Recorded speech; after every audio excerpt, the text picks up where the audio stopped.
Clara Whitmore did not scream. She did not beg. She did not reach for the man's sleeve as he turned his back and walked away from her in front of every soul standing on that mountain platform. She simply pressed her father's old leather suitcase against her chest and breathed. One breath, then another. The letter Edward Caldwell had written her, the letter that had promised her a home, a future, a reason to keep going after everything she had lost, was still folded inside her coat pocket. She could feel it against her ribs, like a wound that hadn't decided whether to heal or kill her. If this story moves you, please subscribe to our channel and follow along until the very end. Every part of Clara's journey is waiting for you. And drop a comment letting us know what city you're watching from. I want to see exactly how far this story has traveled. Now let's begin. The summer of 1885 had baked the mountains of Colorado Territory into something that looked beautiful from a distance and punished you up close. The air was thin, the light was sharp, and the train platform at Redemption Creek, a town that had named itself after a feeling most of its residents had long since abandoned, smelled of coal dust, horse sweat, and the particular cruelty of people who had gathered to watch something go wrong.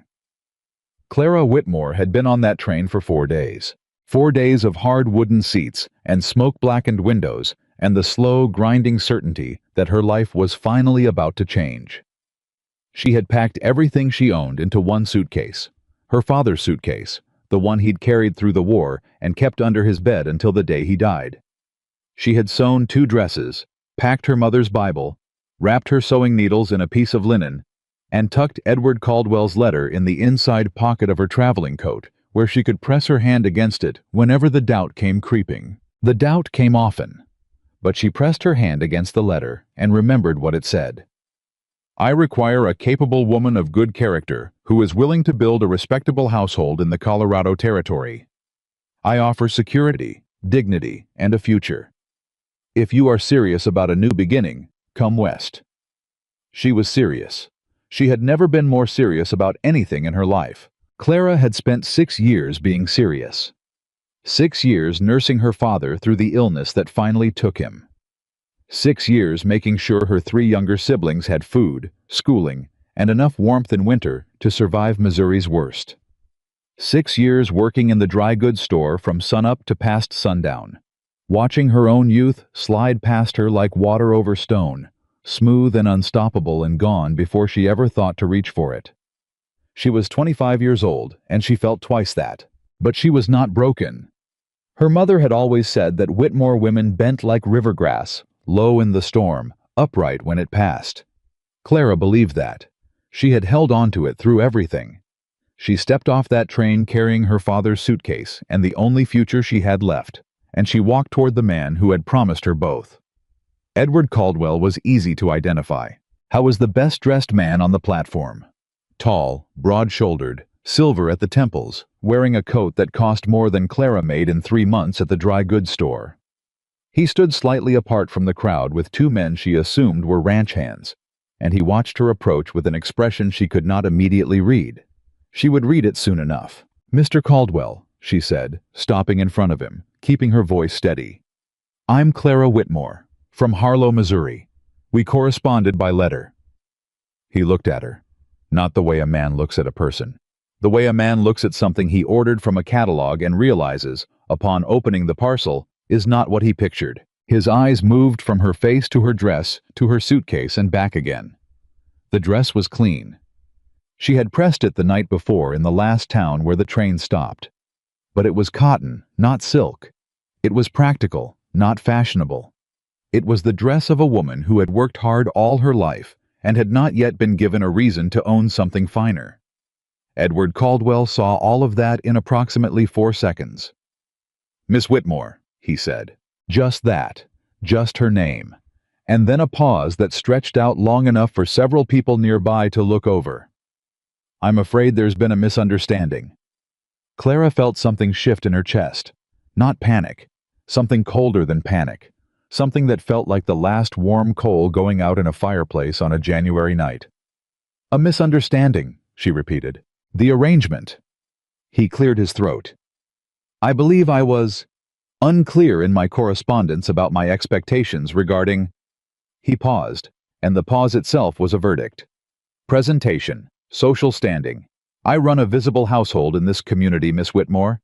I have a reputation to consider. I see, Clara said. She did not raise her voice. Her mother had always said that the loudest thing a woman could do was refuse to shrink.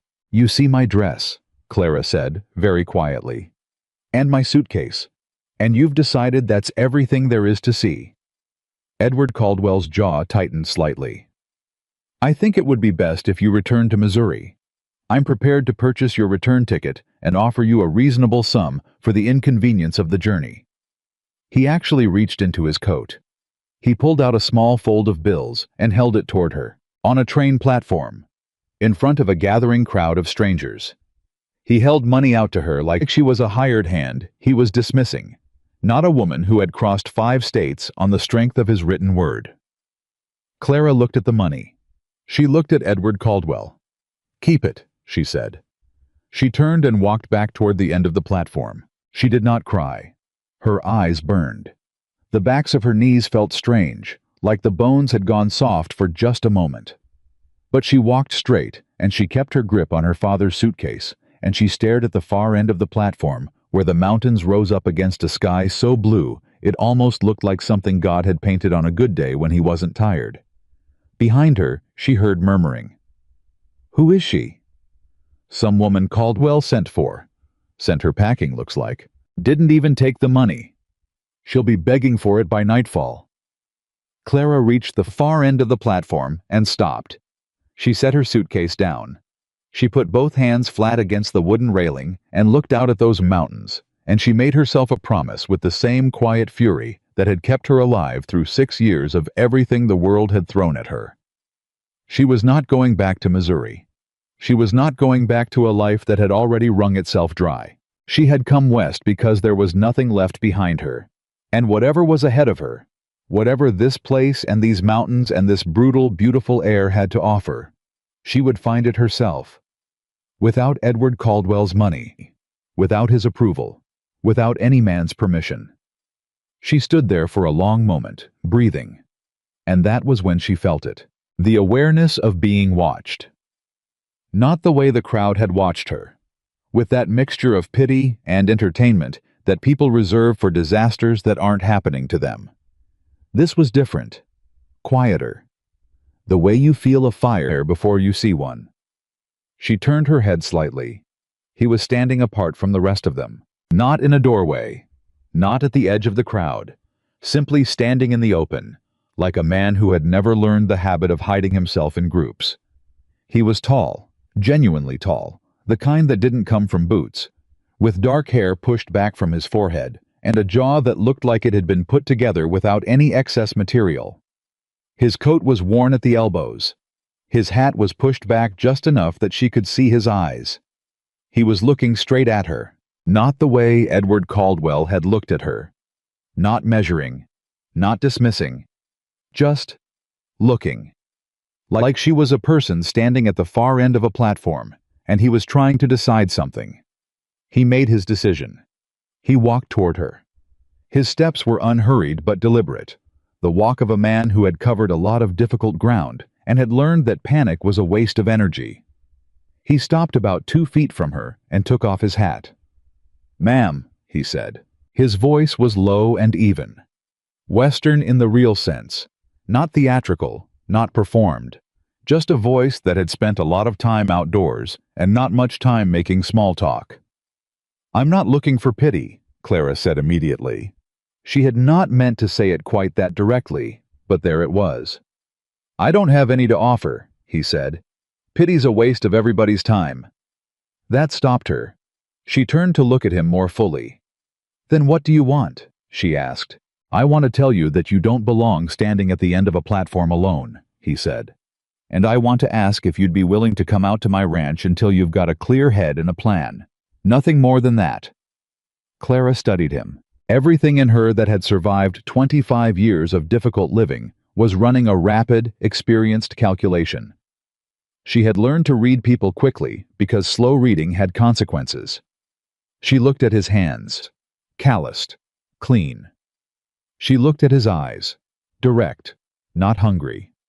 She looked at the way he held his hat, and the way he stood, and the way he had walked toward her, without the slightest performance about it. "I don't know you," she said. "Samuel Carter," he said. "I run a cattle ranch about 6 miles up into the mountains. I've got a spare room. My cook left 3 weeks ago, and I'm eating terrible food, which I mention not because I want you to cook for me, but because I want you to know the circumstances are honest, and I'm not pretending to have more than I've got." Clara almost said something sharp.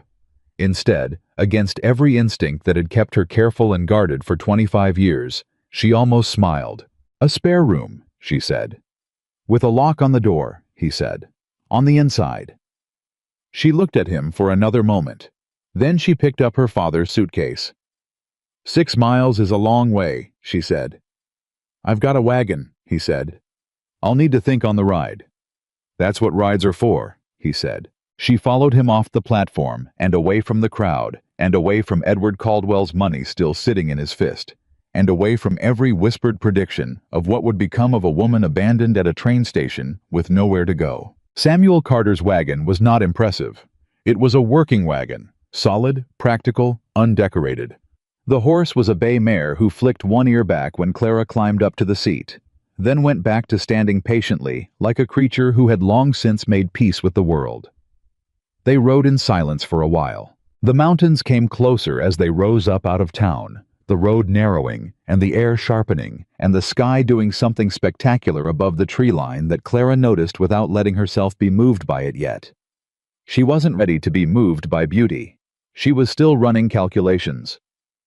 "You were at that platform a while," she said finally, "before you came over." "I was," he said. "Why'd you wait?" He was quiet for a moment, the wagon creaking along the mountain road. "Because a person's got a right to their first few minutes of hard news without a stranger walking into it," he said. "I wanted to see how you handled it before I decided whether to say anything." "And how did I handle it?" "You handed it back to him," Samuel said, "without raising your voice." Clara was quiet. "Is that what decided you?" she asked. "That," he said. "And the way you put your hands on that railing and looked at the mountains like they owed you something, and you intended to collect." Clara said nothing to that, but she felt something shift inside her, something small, something that had been locked tight for a very long time. The ranch appeared gradually. First the fence line, then the outbuildings, then the main house set back against the ridge with the mountains pressing up behind it, like the world had piled everything it had to offer right there in one place. It was not grand. It was not what Edward Caldwell had promised. But it was real, and it was solid. And the moment Clara stepped down from that wagon, she felt the ground under her feet in a way she hadn't felt since before her father got sick. Samuel showed her the spare room without ceremony. It was plain. A bed with a good quilt, a chest of drawers, a window that looked out toward the eastern ridge where the light would come in clean every morning. There was a hook on the wall for hanging clothes, and a small mirror above the dresser that had a crack running diagonally across the lower left corner. "It's not much," Samuel said from the doorway. "It's more than a platform," Clara said.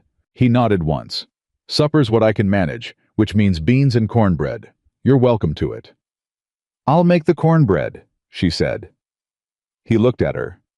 "You don't have to," he said. "I know I don't," she said. "I want to contribute. There's a difference." Something moved through his expression then. Not surprise exactly, but recognition.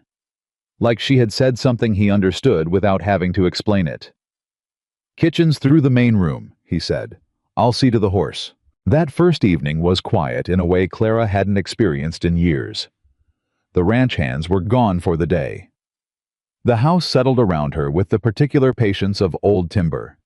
She found the kitchen in better shape than Samuel had suggested, organized, though sparse. And she made the cornbread and reheated the beans and set the table with the plain tin plates she found in the second cabinet. Samuel came in from the barn, smelling of horses and clean hay, washed his hands at the basin, and sat down across from her. They ate. Not in uncomfortable silence. In the kind of silence that two people fall into when they are each busy thinking, and neither one feels the need to fill the air with noise. "How long were you corresponding with Caldwell?" Samuel asked after a while. 4 months, Clara said. He do this often, do you know? Send for women and— I don't know, she said. And I've decided I don't want to spend much energy thinking about Edward Caldwell. Samuel looked at her across the table. Fair enough, he said. Tell me about the ranch, she said. And he did. He told her about the cattle and the water rights and the south pasture that had been giving him trouble with fence lines. He told her about the two hands he had, Hector, who had been with him 5 years, and a younger man named Pete, who was learning. He told her about the winter that hit hard 2 years back and took 3 head of cattle and most of his stored feed and how he'd rebuilt from it. He did not tell her about his wife. Not that night. But Clara noticed the absence of certain things. No woman's touch in the kitchen, no photographs on the walls that included a face he might have explained, a particular careful blankness around the subject of his own history that told her there was something there he wasn't ready to share. She didn't push. She knew about things you weren't ready to share. She helped wash the dishes and then said goodnight and went to her room and sat on the edge of that bed with her father's suitcase on the floor beside her and the mountains going dark outside her window. She had not cried on that platform. She cried now. Not for Edward Caldwell. Not for the humiliation of standing in front of a crowd of strangers while a man decided she wasn't worth the trouble of knowing. She cried for her father, who had believed she deserved better than Harlow, Missouri. She cried for the 6 years she had given to surviving instead of living. She cried for the version of herself she'd left at that train station, the one who had believed so completely in a promise written in ink on a piece of paper. Then she stopped. She dried her face. She unpacked her suitcase with the methodical patience of a woman who had learned that order was a form of courage when everything else felt chaotic. She hung her second dress on the hook. She put her mother's Bible on the windowsill. She arranged her sewing needles in their linen wrap on the top of the dresser. Then she folded Edward Caldwell's letter very carefully and placed it at the very bottom of the empty suitcase. Not because she wanted to remember it, because she had learned, from a lifetime of hard seasons, that you did not throw away the things that hurt you. You put them underneath. You put them where they belonged, below everything you were building next. She climbed into bed and pulled the quilt up and listened to the wind moving through the mountain pines outside and thought about Samuel Carter's voice when he said, "I wanted to see how you handled it before I decided whether to say anything." She thought about a man who waited, who watched, who made decisions carefully and then acted on them without performance. She did not know what the next days would bring. She did not know what she was going to do, or how long she could stay, or what a woman who had arrived in Colorado territory with one suitcase and no prospects was supposed to build from the rubble of what Edward Caldwell had done to her plans. But she was not on a train platform. She was not in Missouri. She was in a room with a lock on the inside of the door and a window facing east and a man sleeping somewhere down the hall who had looked at her on that platform, not measuring, not dismissing, and decided she was worth walking toward. That was something. That was, in fact, more than she'd had in a very long time. Down in the bunkhouse at the edge of the property, Hector was telling Pete about the woman the boss had brought home. "Where'd she come from?" Pete asked.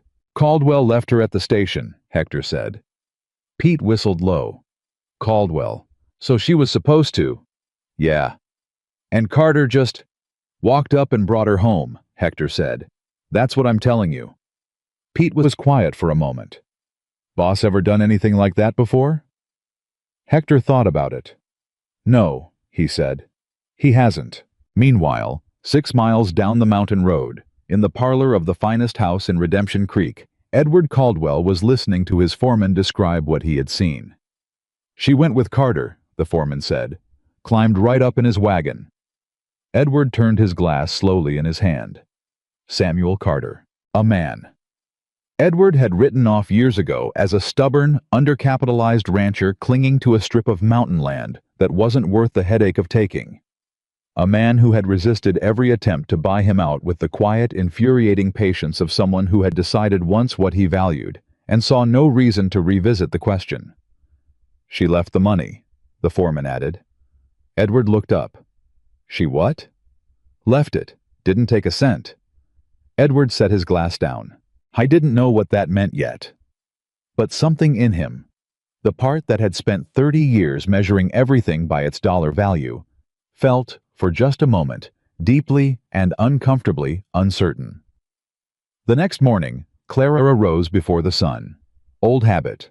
6 years of being the first one up in a household that needed managing. She dressed quickly and moved through the dark house to the kitchen and started the fire in the wood stove before Samuel appeared in the doorway, already dressed, hat in hand.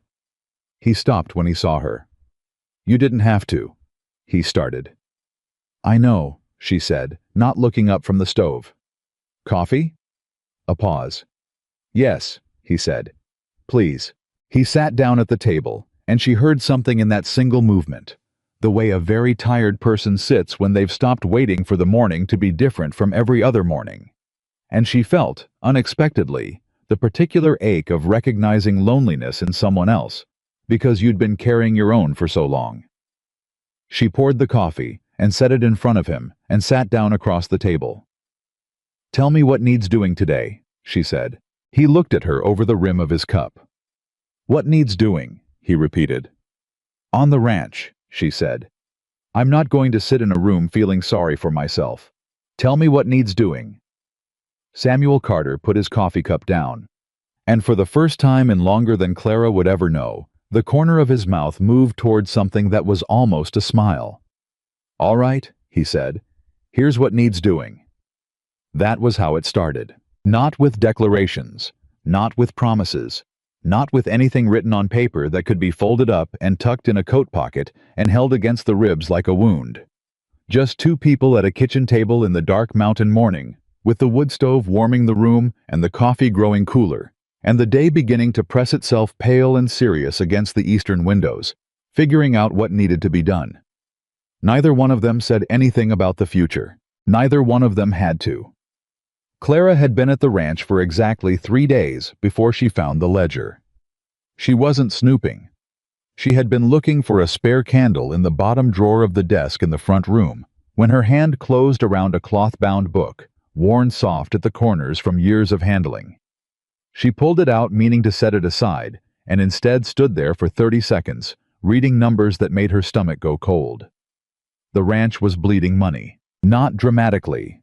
Not in the way of a man who had been reckless or foolish, but slowly, steadily, the way a person bleeds from a wound they've decided to ignore because they don't have time to deal with it. The cattle revenues were down. The expenses for feed and winter supplies had crept up over 3 seasons.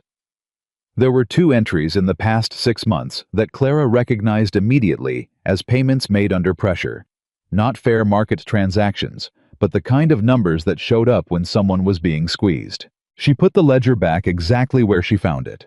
She said nothing about it at breakfast, but she watched Samuel Carter more carefully after that. She watched the way he came in from the south pasture that afternoon, with his jaw set and his eyes carrying something behind them that had nothing to do with the cattle or the fence line he'd been repairing. She watched the way he stopped at the edge of the yard and stood for a moment looking toward the road into town, not moving, like a man running through options in his head and not finding one he liked. She watched the way Hector glanced at Pete when Samuel walked past them without his usual word of greeting, and the way Pete looked away quickly, understanding something without being told. That evening, after supper, Clara didn't go to her room. She sat down in the chair across from Samuel's desk and folded her hands in her lap and said, "Tell me about the water." Samuel looked up from the papers in front of him. "Excuse me?" he said. "The water," Clara said again. "The south pasture fence you've been repairing for 3 days isn't about the fence, and the way you looked at the road this afternoon wasn't about the cattle. So tell me about the water." How was quiet for a long moment. "You don't miss much," he said. "I've had to know what was wrong before it became a crisis," she said. "For a long time. It's a hard habit to break." Samuel set his pen down. He leaned back in his chair and looked at her in the particular way he had. Direct, unhurried, like a man deciding whether a door was worth opening. "There's a creek," he said finally. "Upper tributary. It feeds the south pasture. About 2 months ago, somebody rerouted part of it." Clara kept her face still. "Rerouted it toward whose land?" "Toward land that belongs, on paper, to a holding company."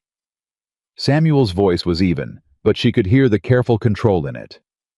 Called the Meridian Land and Cattle Trust. You won't find an office for it in Redemption Creek. You have to go all the way to Denver to find out who holds the shares. And who holds the shares? Clara asked. Samuel looked at her. The man who left you on that platform, he said. Clara sat very still. The fire in the wood stove made its small sounds. The wind outside pushed against the eaves and then let go. Down the hall, the clock on the wall counted its seconds with the patient indifference of something that did not care what happened in rooms around it. Edward Caldwell owns the Meridian Land and Cattle Trust, she said. He's one of 3 shareholders, Samuel said.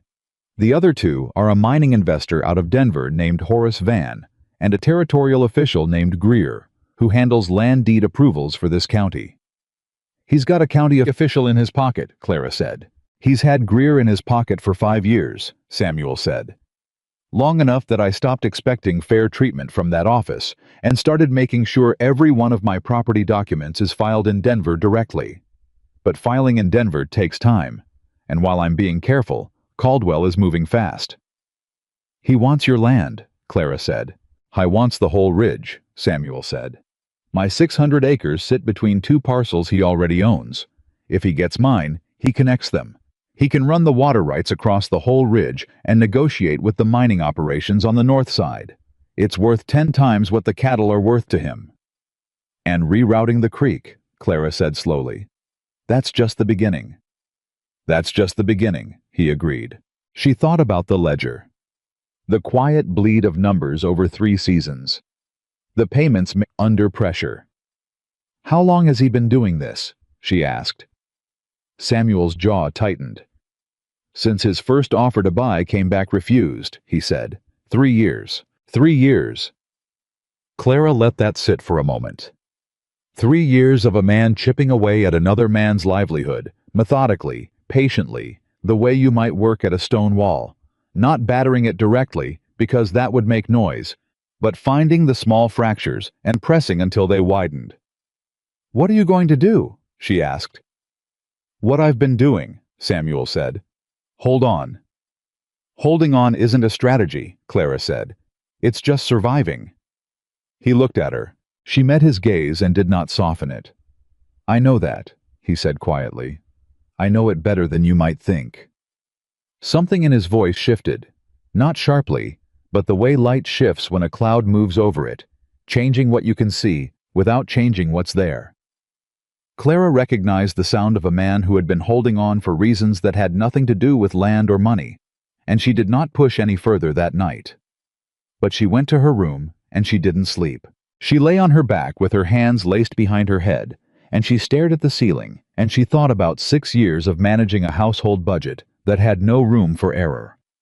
She thought about reading every legal document her father had ever signed, sitting beside him at the kitchen table, because he'd said a person who understood their own papers was a person who couldn't be cheated. She thought about the county deed clerk in Harlow, Missouri, who had tried to attach a lien to their land after her father got sick, and how she'd found the error in his paperwork, a single transposed number in a legal description, and how she'd walked into his office and laid the document in front of him, without raising her voice, and watched the color change in his face. She thought about Meridian Land and Cattle Trust. She thought about a creek rerouted so gradually, so carefully, that by the time you noticed the damage, the paperwork justifying it was already filed somewhere difficult to challenge. She thought about Edward Caldwell on that train platform, holding money out to her like she was a problem to be dispensed with. She made a decision. In the morning, she went to Samuel before breakfast and asked him to show her every property document he had. He stared at her. Why? He asked. Because I want to see something, she said. Clara. He said her name carefully, the way you say a word when you're not certain you're using it right. It was the first time he'd used her first name. You don't need to get involved in this. I found your ledger 3 days ago, she said. I put it back. I should have told you then, but I didn't know yet what I was looking for. He was very still. You read my ledger. I wasn't looking for it. I found it reaching for a candle. She kept her voice level. What I read told me you've been under financial pressure for at least 2 years, and that 2 of the entries in the past 6 months look like payments made under duress. I want to see the documents those payments correspond to, and I want to see your original land deed and the water rights filings." He looked at her for a long moment. Something in his face moved through several different expressions. Surprise, a flicker of something that might have been anger, and then something quieter underneath it. Something that looked almost like relief. "All right," he said. He brought out the documents. Clara spread them across the table and spent the next 2 hours going through them the way her father had taught her, slowly, in order, looking for the gap between what something said and what something meant. Legal language had a way of hiding its truths in small phrases and subordinate clauses and carefully chosen words that meant one thing to a man in a hurry, and another thing entirely to a woman with time and attention, and a healthy distrust of people who drafted their own favorable terms. She found what she was looking for in the 47th page of a county easement agreement filed 18 months earlier. She read it twice to be certain. Then she set it flat on the table and pressed her finger to a single paragraph near the bottom of the page. "Read this," she said. Samuel leaned over. He read it. He read it again. "That's not—" he started. "That's not what you agreed to," Clara said. "I know.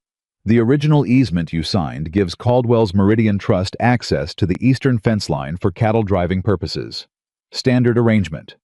But this paragraph, this one here, extends the easement to include any associated water conveyance infrastructure currently in use or subsequently established within 40 yards of the eastern boundary."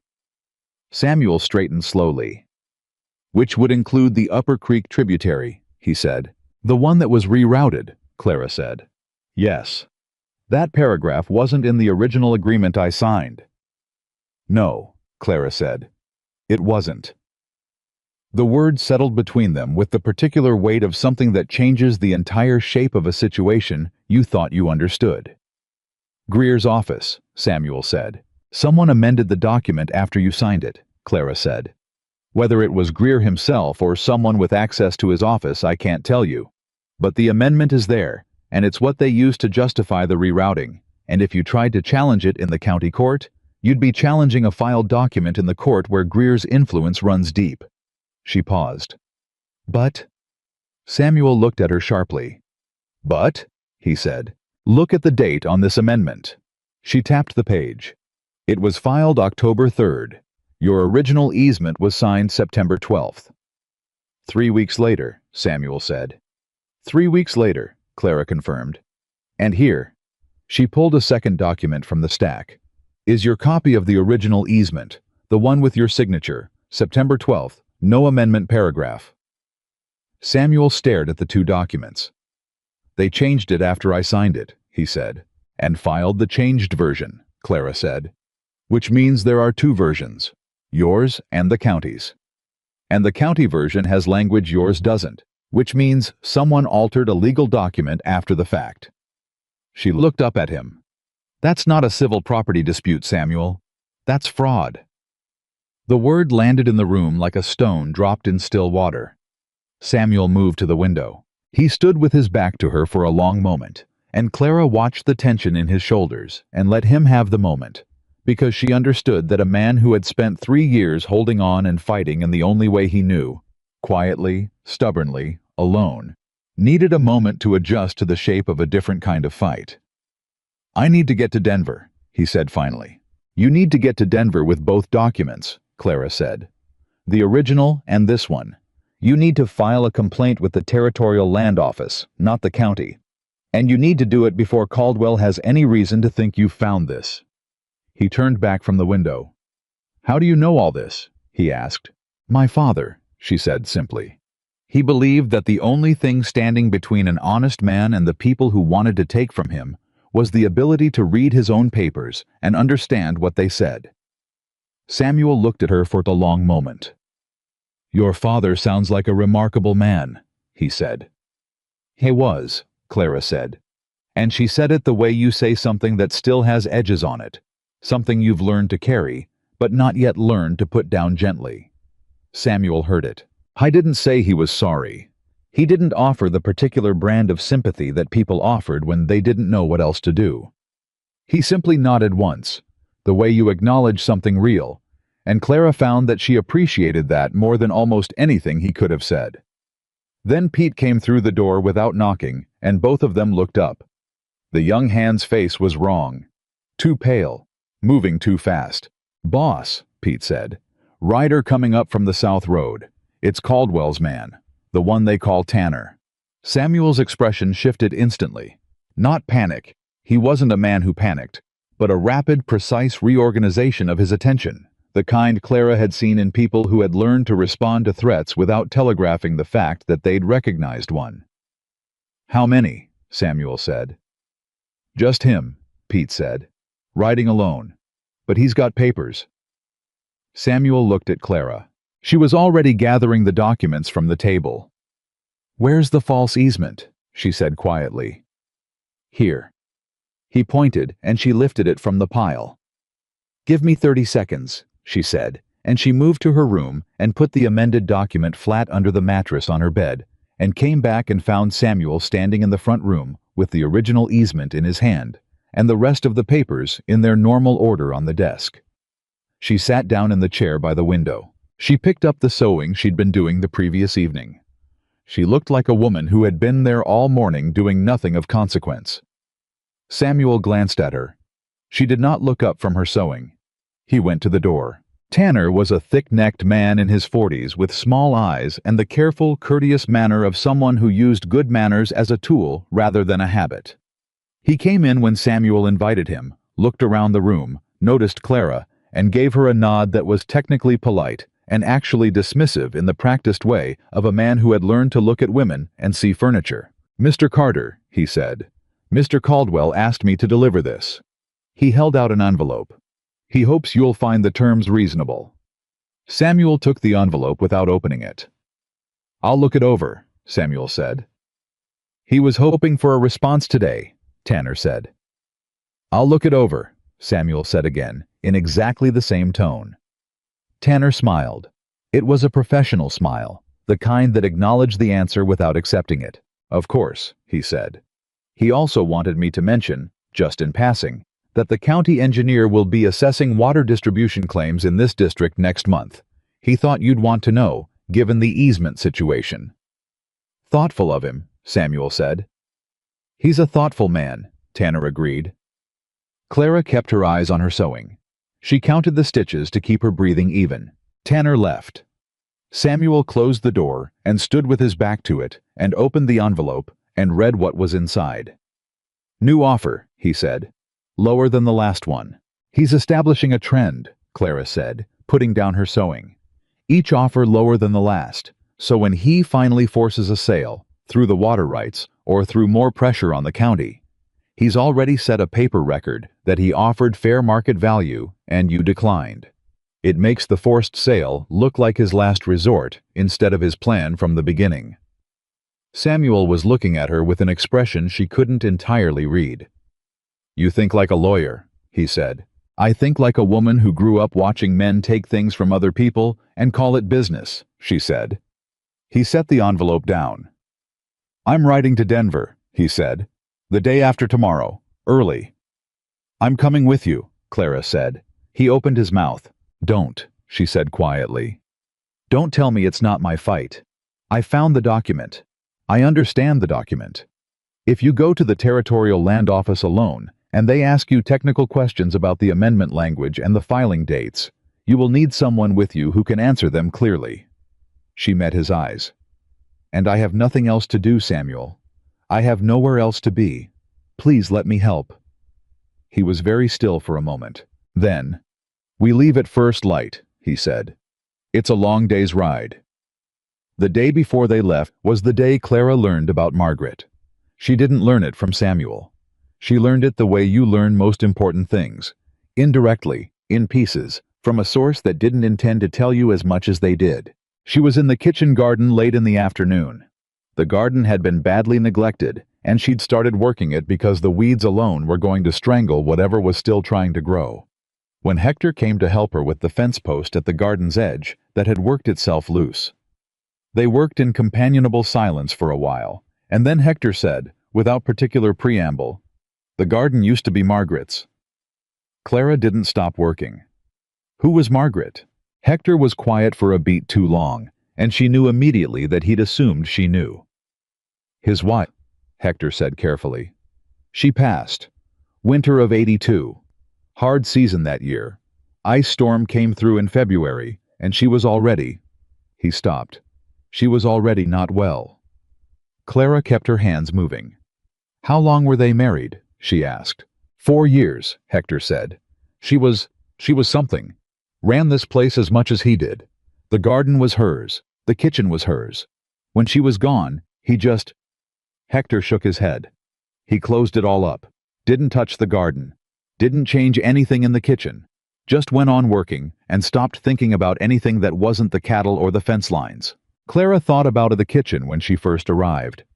The careful organization of it, the sparse shelves, the single set of tin plates. The cleanliness that came not from indifference, but from a man who had maintained one small thing, because maintaining it was the only way he knew how to hold on to what it used to mean. He never told me, Clara said. He doesn't tell anyone, Hector said. He didn't tell us much either, but we were here. We could see. He paused. Miss Whitmore, you staying a while? Clara thought about Missouri. She thought about Edward Caldwell's money left on a platform and a letter at the bottom of an empty suitcase. I don't know yet, she said honestly.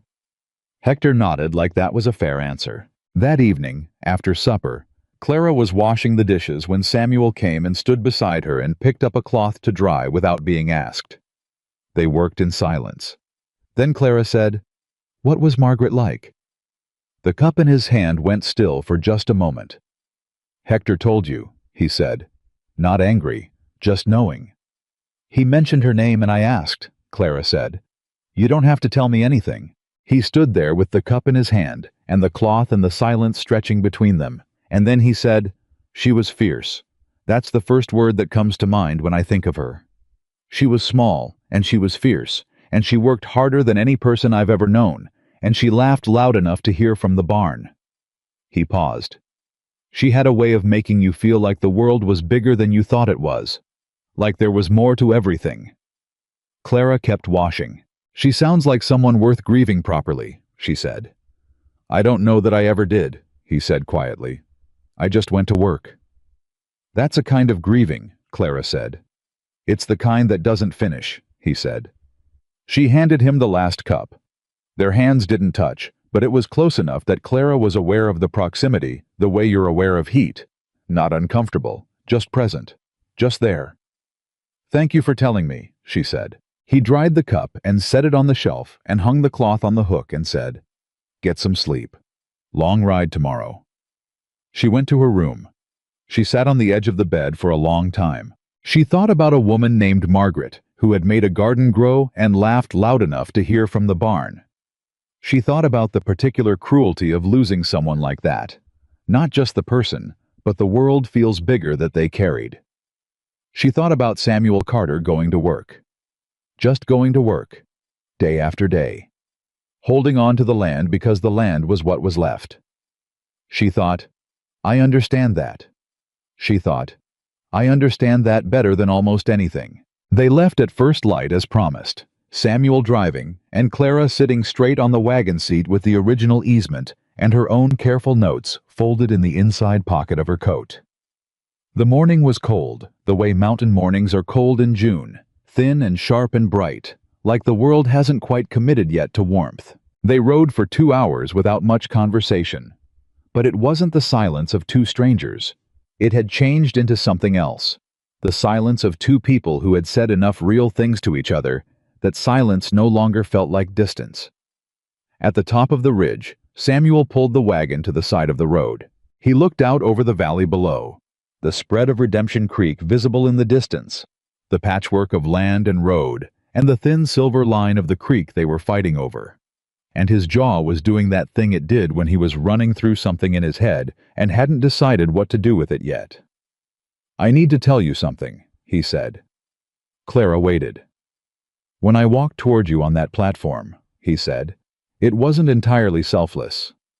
She looked at him. I mean that I walked over because what I saw was a woman who was going to be all right. I didn't know you, but I could see that you were going to be all right and I... He stopped and looked out at the valley. I hadn't seen that in a long time. Someone who could look at a bad situation and refuse to break. I needed to be near that for a while, even if I couldn't explain why. Clara was quiet. That's a strange thing to say to a person, she said finally. I know, he said. But I understand it, she said. He looked at her. I came west because I needed to believe things could be different, she said.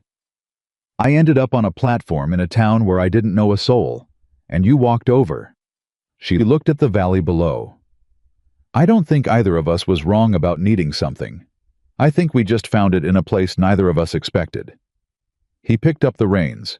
He didn't say anything else, but something had settled between them. Not resolved, not named, just acknowledged in the way that two careful people acknowledge things when they're both still deciding how much they trust the ground beneath them. They were halfway down the mountain when the trouble found them. Two riders came up from a side road and fell in alongside the wagon at a pace that was too deliberate to be accidental. Clara recognized one of them as one of Tanner's men. She'd seen him at the edge of the property twice in the past week, watching the fence line in the practiced way of someone paid to establish presence without providing obvious cause for complaint. Morning, Carter, the rider said. Headed to Denver? Samuel's voice was perfectly even. That's my business. Mr. Caldwell likes to know when his neighbors are making the long ride, the man said pleasantly, in case they need anything along the way. We don't, Samuel said. The man smiled and dropped back, but Clara looked over her shoulder and watched him pull off onto a high ridge trail that angled southeast, away from Redemption Creek and in the direction of the telegraph office in the next town over. He's going to wire someone, she said quietly. I know, Samuel said. Then whatever we file in Denver, Caldwell's going to know about it before we get back. Yes, Samuel said. Does that change what we're doing? Samuel was quiet for a moment. It changes how fast we have to move once we get there, he said. That's all. Clara turned back forward. She pressed her hand against the inside pocket of her coat where the documents were folded. Her father had told her once, the law is slow and justice is slower, but a paper filed in the right place at the right time is a thing that endures. Get your paper in the right place, Clara. The rest takes care of itself. She held on to that. The mountains moved past them, enormous and indifferent and beautiful, and two people who had both come to the end of what they'd been carrying alone rode down out of them together toward the beginning of something neither one of them had planned, and both of them, without saying so, had begun to need. In Denver, the Territorial Land Office was a large building that smelled of old paper and institutional patience. Clara had expected to feel small in it. Instead, she felt exactly the right size. The size of someone who had done the reading, who had the documents, who knew precisely what she was saying and why it mattered. The clerk at the counter was a thin man with spectacles and the permanent mild expression of someone who had heard every story 3 times. He looked at Samuel. He almost didn't look at Clara. Clara set the 2 documents on the counter side by side. I need to speak with the senior land officer, she said. We have evidence of a material alteration to a filed easement document in Redemption Creek County. The alteration was made after the signing party's signature was obtained and before the document was recorded. That constitutes document fraud, and I'd like to file a formal complaint. The clerk looked down at the documents. He looked up at Clara. He looked at Samuel. Samuel said nothing. He simply stood slightly behind and to her left in the quiet, deliberate way of a man who understood exactly what he was doing, giving her the floor entirely, making clear without a word that she was the one speaking and the one to be heard. The clerk disappeared through a door behind him. He came back 2 minutes later.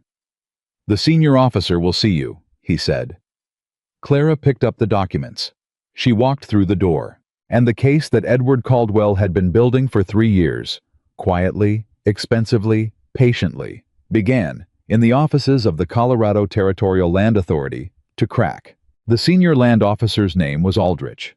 He was a man in his late 50s, with the weathered, careful face of someone who had spent decades distinguishing between people who came to his office with legitimate grievances and people who came to waste his time, and he had developed a precise internal instrument for telling the difference within the first 60 seconds of a conversation. He looked at Clara's documents for 4 minutes without saying a word. Clara let him look. She had learned from her father that silence in a legal context was not weakness. It was patience, and patience was the thing that separated people who understood what they were doing from people who were afraid of what they didn't know.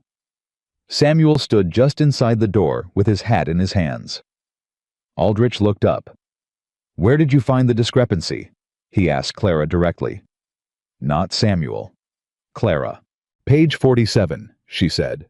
Third paragraph from the bottom. The water conveyance language does not appear in Mr. Carter's original copy of the easement, which bears his signature and the notary stamp from September 12th. The county-filed version carries identical formatting and the same notary stamp, but includes a paragraph that was not present in the original signing." Aldrich looked back at the documents. "The stamp is the same," he said. "The stamp is the same," Clara confirmed, "which means either the notary participated or the document was carefully reconstructed around the original stamp impression. I'm not a document examiner, but I'd suggest that's exactly what an expert examination would need to determine." Aldrich set both documents side by side and looked at them for another long moment. Then he did something Clara had not expected. He opened his desk drawer and pulled out a magnifying glass and bent close to the page. He stayed like that for nearly a full minute. When he straightened up, his expression had changed. "The ink on the amendment paragraph," he said carefully, "is marginally lighter than the ink on the surrounding text." "Yes," Clara said. "I noticed that too." "How?" he said. Not skeptical, genuinely curious. "My father taught me to read documents against a window," she said. "The light shows you things the flat desk doesn't." Aldrich looked at her over the top of his spectacles. "Your father was an attorney?" he said. "My father was a Missouri farmer who didn't trust anyone else to understand his own papers," she said. "He taught me everything he knew." Aldrich was quiet for a moment. Then he said, "Miss Whitmore, I'm going to need to retain both of these documents.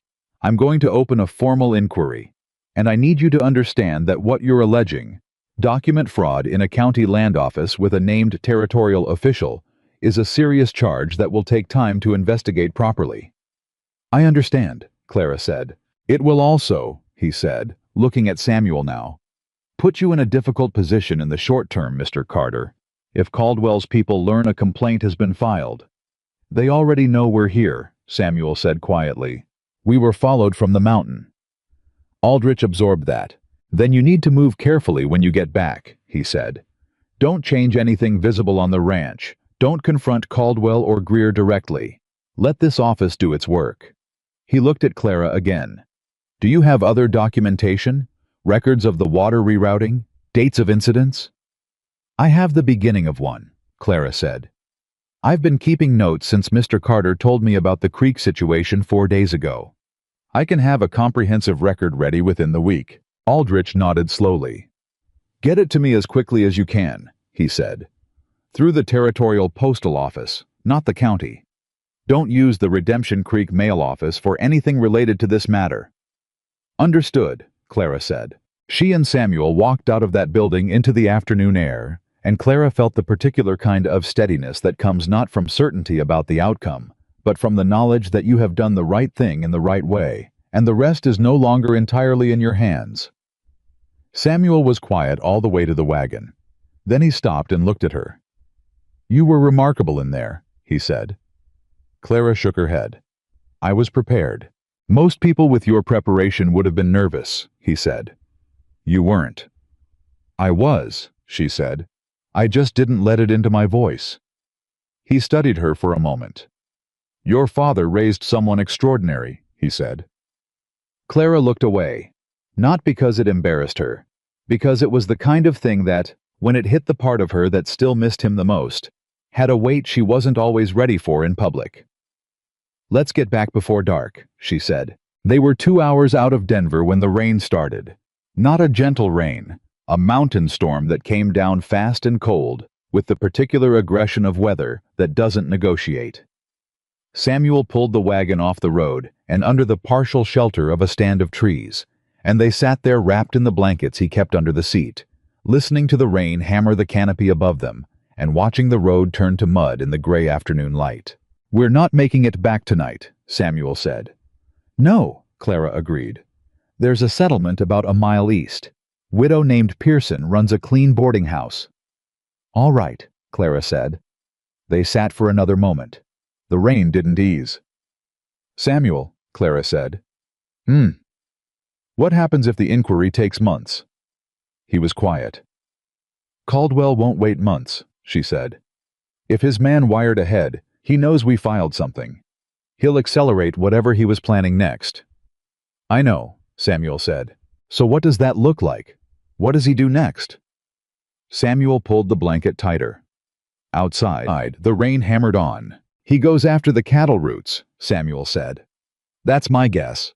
The south pasture is compromised by the water rerouting, but I can manage through the summer if I rearrange grazing patterns. The cattle routes, though. There are 2 roads I use to move stock to market. One passes through county land. The other has a shared use agreement with the Meridian Trust's adjacent parcel." "And if they close the shared use route," Clara said, "then I'm moving cattle over county land where I need a permit that Greer's office approves," Samuel said, "and Greer will stall that permit indefinitely." Clara thought about this.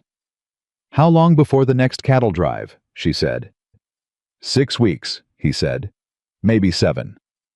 "Then we have 6 weeks to get ahead of it," Clara said. "Alternative routes, alternative markets, whatever I need to document about the shared use agreement, so we have something to file if they move against it." Samuel turned to look at her in the gray afternoon light. "You said we," he said. Clara met his gaze steadily. "I said we," she confirmed. Something moved through his eyes. Something that was not quite what she expected. Not gratitude exactly, but something more complicated and more genuine than gratitude. Something that looked like a man who had been alone in a difficult situation for a very long time and had just registered, with a shock that went quiet rather than loud, that he was not alone anymore. He looked back at the rain. "We," he said quietly, like he was getting used to the sound of it. The boarding house was warm, and Mrs. Pearson was efficient and asked no questions beyond what rooms were needed. And Clara lay awake for a long time that night, listening to the rain slow and then stop, and the mountain silence come back in beneath it, vast and clean. And she thought about what she had told Aldrich. "My father was a Missouri farmer who didn't trust anyone else to understand his own papers." She thought about how true that was, and how much of who she was had come from those hours at the kitchen table. Her father's broad index finger moving along the lines of a document, his voice patient and serious. "Read it again, Clara. Read it until you know what it's saying and what it's hiding. They're not always the same thing." He had been right. They were almost never the same thing. She slept eventually and dreamed of the farm in Harlow, and woke to mountain light through thin curtains and the smell of coffee coming up from downstairs, and the knowledge that she had a great deal of work to do. They were back at the ranch by early afternoon. Hector met them at the gate with his hat in his hand and his face doing something careful that Clara had learned meant news he wasn't sure how to deliver. "What happened?" Samuel said. "Last night," Hector said.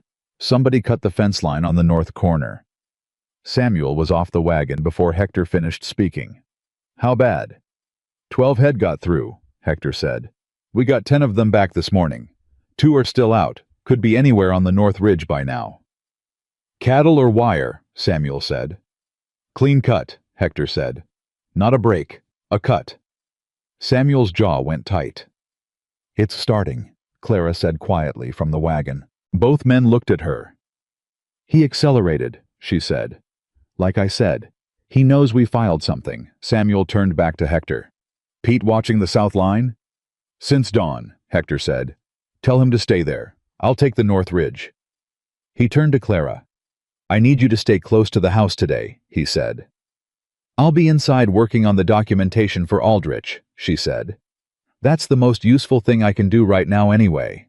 He looked at her for a moment, in the particular way she had come to recognize as his version of saying something he didn't have words for yet. Then he turned and went. Clara spent the next 3 days at the desk in the front room, building what she privately thought of as a case file. She organized it the way her father had taught her, chronologically, with every incident dated and described in plain factual language, every document referenced by its filing number, every witness identified by name. She wrote to Hector and Pete formally, asking them to write down in their own words what they had observed regarding the water rerouting and the fence cutting, and both men, Pete haltingly, Hector with a careful precision that surprised her, produced written statements that she incorporated into the file. She also did something she hadn't told Samuel about. She wrote a letter to the county land clerk's office in the next county, not Greer's County, the adjacent one, requesting copies of all easement agreements involving the Meridian Land and Cattle Trust filed in the past 5 years. She sent it through the Territorial Postal Office as Aldrich had instructed, using the address of a general store in Denver that Aldrich had given them as a mail point. She didn't tell Samuel because she wasn't yet certain what she'd find, and she had learned not to raise hopes that facts might not support. On the 4th day after they returned from Denver, Edward Caldwell came to the ranch himself. He did not send Tanner. He came personally, riding alone, which Clara recognized immediately as a deliberate choice. The performance of a man who wanted to seem unthreatening, who wanted to frame this as a neighborly conversation between gentlemen rather than what it actually was. He came in the mid-morning, when Samuel was out on the North Ridge still looking for the 2 missing cattle. Clara was the only one in the house. She heard the hoofbeats and looked out the window. She recognized him immediately. She put down her pen. She did not panic. She did not hide the documents, because the documents she most needed to protect were already posted to Denver. What remained on the desk was material she had intentionally left visible. Selected records that told a particular story, not the story she was building for Aldrich, but a slightly different arrangement of facts that conveyed the impression of a woman keeping careful household accounts. Nothing that would alarm a sharp man. Everything that would confirm his existing assessment of her. She went to the door before he knocked. She opened it. Edward Caldwell stopped. He hadn't expected her to be the one at the door. She could see that in the fractional adjustment his expression made. A quick reordering behind his eyes. A recalibration. "Miss Whitmore," he said. "Mr. Caldwell," she said. She did not step back to invite him in. She stood in the doorway and looked at him with the particular calm of a woman who has nothing to prove to the person she's looking at and knows it. "I'm here to see Samuel," he said. "He's out on the ridge," Clara said. "Someone cut his north fence line 4 nights ago. He's been recovering cattle." Something flickered in Caldwell's face. "Unfortunate," he said. "Isn't it?" she said. He looked at her for a moment, with the analytical attention of a man accustomed to measuring people and finding numbers he could use. "I won't pretend the situation between us isn't awkward," he said. "What happened at the station, I handled it poorly." "You handled it exactly as you intended to," Clara said. "What you mean is that you're reconsidering whether it served your purposes." His eyes sharpened. She had surprised him. She had spoken more directly than he expected, and she had named the thing he was actually doing rather than accepting the version he was offering her. "You're very direct," he said. "My father always said it saved time," she said. Caldwell was quiet for a moment. Then he said, "Is Samuel planning to be long?" "I don't know," Clara said. "Would you like me to tell him you came?" He looked at her steadily.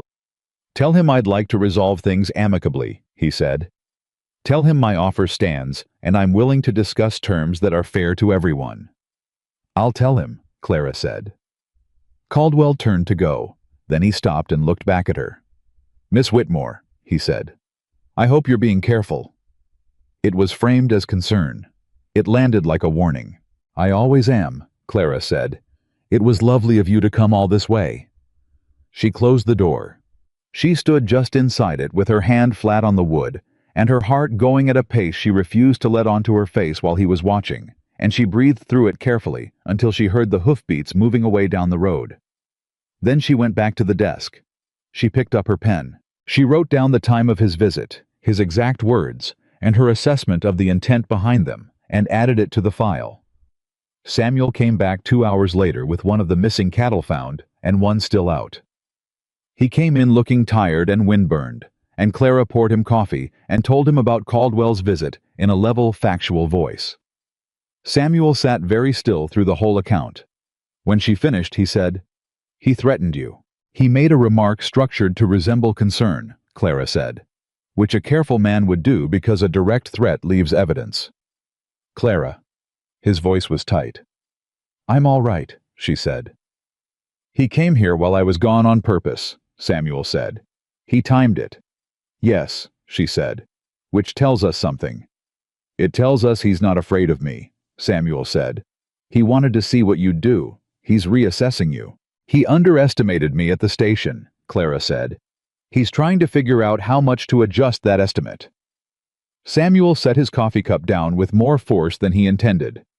"I don't want him within a mile of you," he said. "That's not practical," Clara said.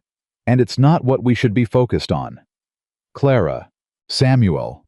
She kept her voice steady. "I am not afraid of Edward Caldwell. I dealt with men like him in Missouri at the county clerk's office, and in the dry goods store, and in every room where someone thought a woman with a suitcase full of responsibility and no money to show for it was an easy target. I know how to handle this.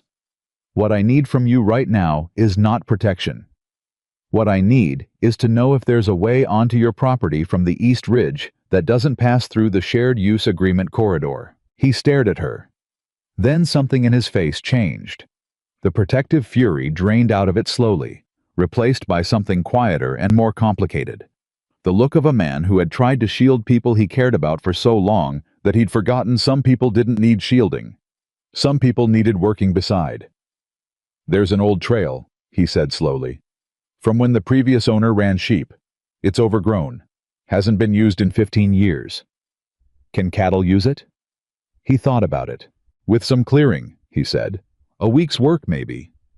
"Then we start clearing it," Clara said, "before Caldwell moves on the shared use route." He looked at her for a long moment. "All right," he said. "And one more thing," Clara said. "I need to tell you what I did before you came back." He waited. "I sent a letter to the land clerk's office in Hargrove County," she said, "requesting easement records for the Meridian Trust, the same amendment method they used on your document. If they used it on yours, they may have used it on others. If I can find 2 or 3 more altered documents, the fraud complaint goes from one man's disputed paperwork to a pattern. A pattern is much harder to dismiss." The room was quiet. Samuel was looking at her with that expression again, the one she couldn't entirely read, the one that had been appearing more often in the past few days, more open than she expected from a man who had built himself so carefully closed. "How long have you been planning that?" he asked. "Since the first night I looked at the ledger," she said. He was quiet for another moment.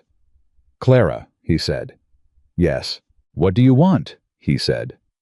"Not for the ranch, not for the case, for yourself. When this is over, what do you want?"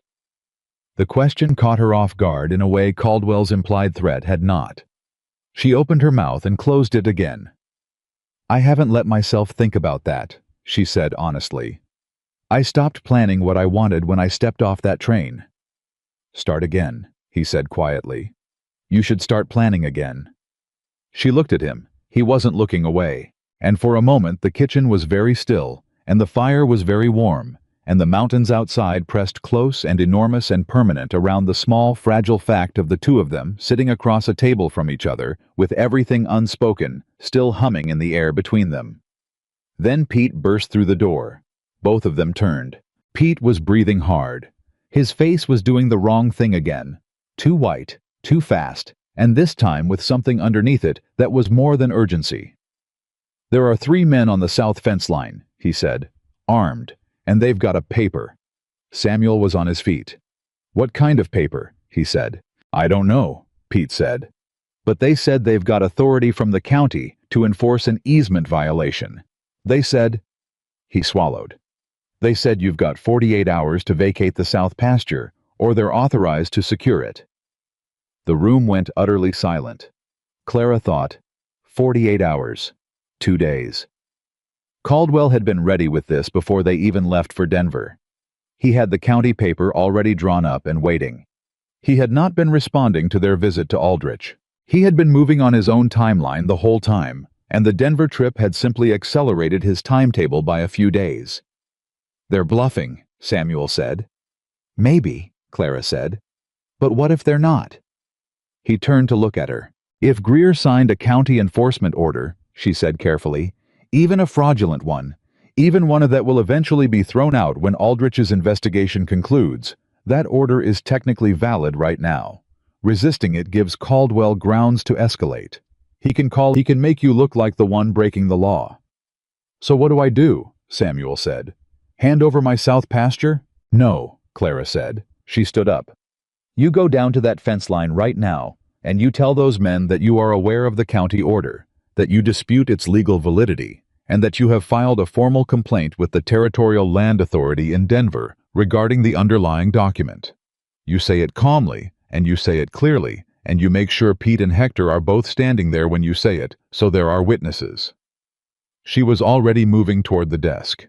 "And while you're doing that," she said, pulling out a fresh sheet of paper, "I am going to write an emergency correspondence to Aldrich explaining what just happened, and asking whether the Territorial Authority can issue a temporary hold on county enforcement while the investigation is open."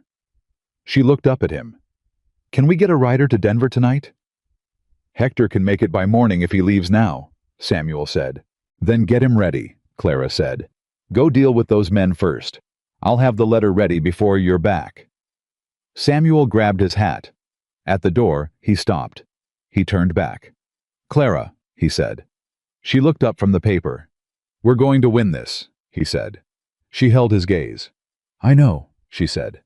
He walked out. She bent over the paper and started to write.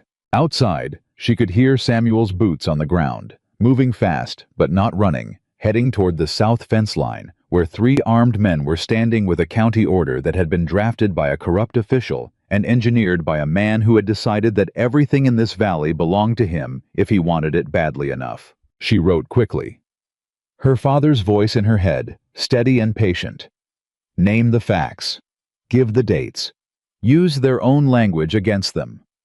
A document fights back the same way it does damage, with precision, with evidence, and with more patience than the other side expects.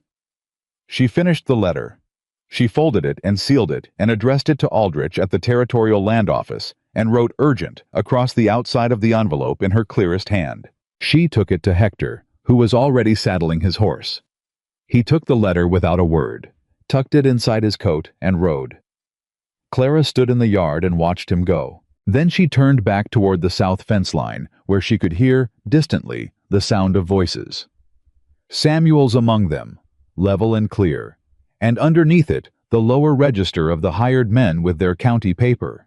And she stood very still and listened, and determined from the tone alone that the conversation was not collapsing into violence, which meant Samuel had gotten there in time and said the right things, and the next hours would be a waiting game. She was good at waiting. She had spent 6 years becoming very good at it.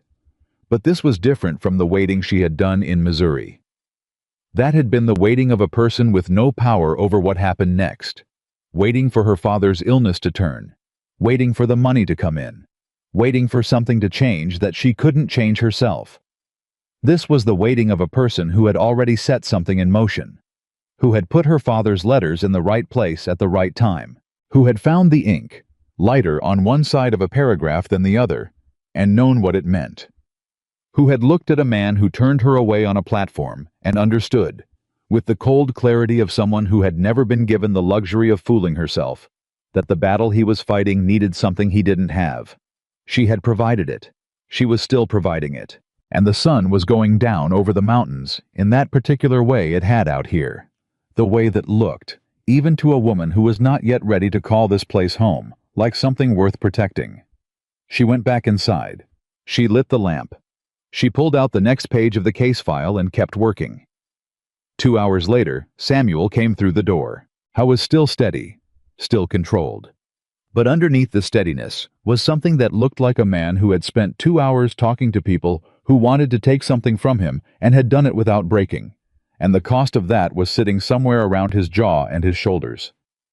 He saw the lamp, and the papers, and Clara at the desk.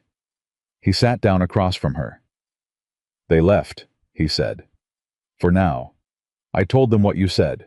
They wrote it down." "Good," Clara said. "Hector got away clean?" 20 minutes before those men arrived, Clara said. "He'll be in Denver by morning." Samuel nodded. He sat there for a moment, and Clara could see the toll of the day in him. Not weakness, not fear, but the particular exhaustion of a man who had held his ground under sustained pressure for 3 years and was starting to feel the accumulated weight of it in a different way, now that he was no longer holding it entirely alone. "I want to show you something," Clara said. She slid a piece of paper across the desk toward him. He looked at it. It was a hand-drawn diagram. Property lines, water routes, the existing easements, the old sheep trail. And alongside each element, a notation in Clara's neat handwriting. A legal reference, a filing date, an action item. "This is a map of everything we have and everything we need," she said. "Every asset, every vulnerability, every point where Caldwell can push, and what we do when he does. I've been building it for the past week." Samuel stared at the map for a long time. "You built this from memory?" he said. "From the documents?" "And from what you told me," she said. "And from the county records I requested." He looked at her. "Clara," he said, and his voice had the quality it had taken on recently, the quality of a man who had something to say, and was still deciding whether the ground was solid enough to stand on while he said it. "When you came here," he said slowly, "when I brought you back from that platform, I want you to know that I didn't have a plan. I saw a woman who deserved better than what was happening to her, and I acted on it. I didn't think beyond that night." "I know," Clara said.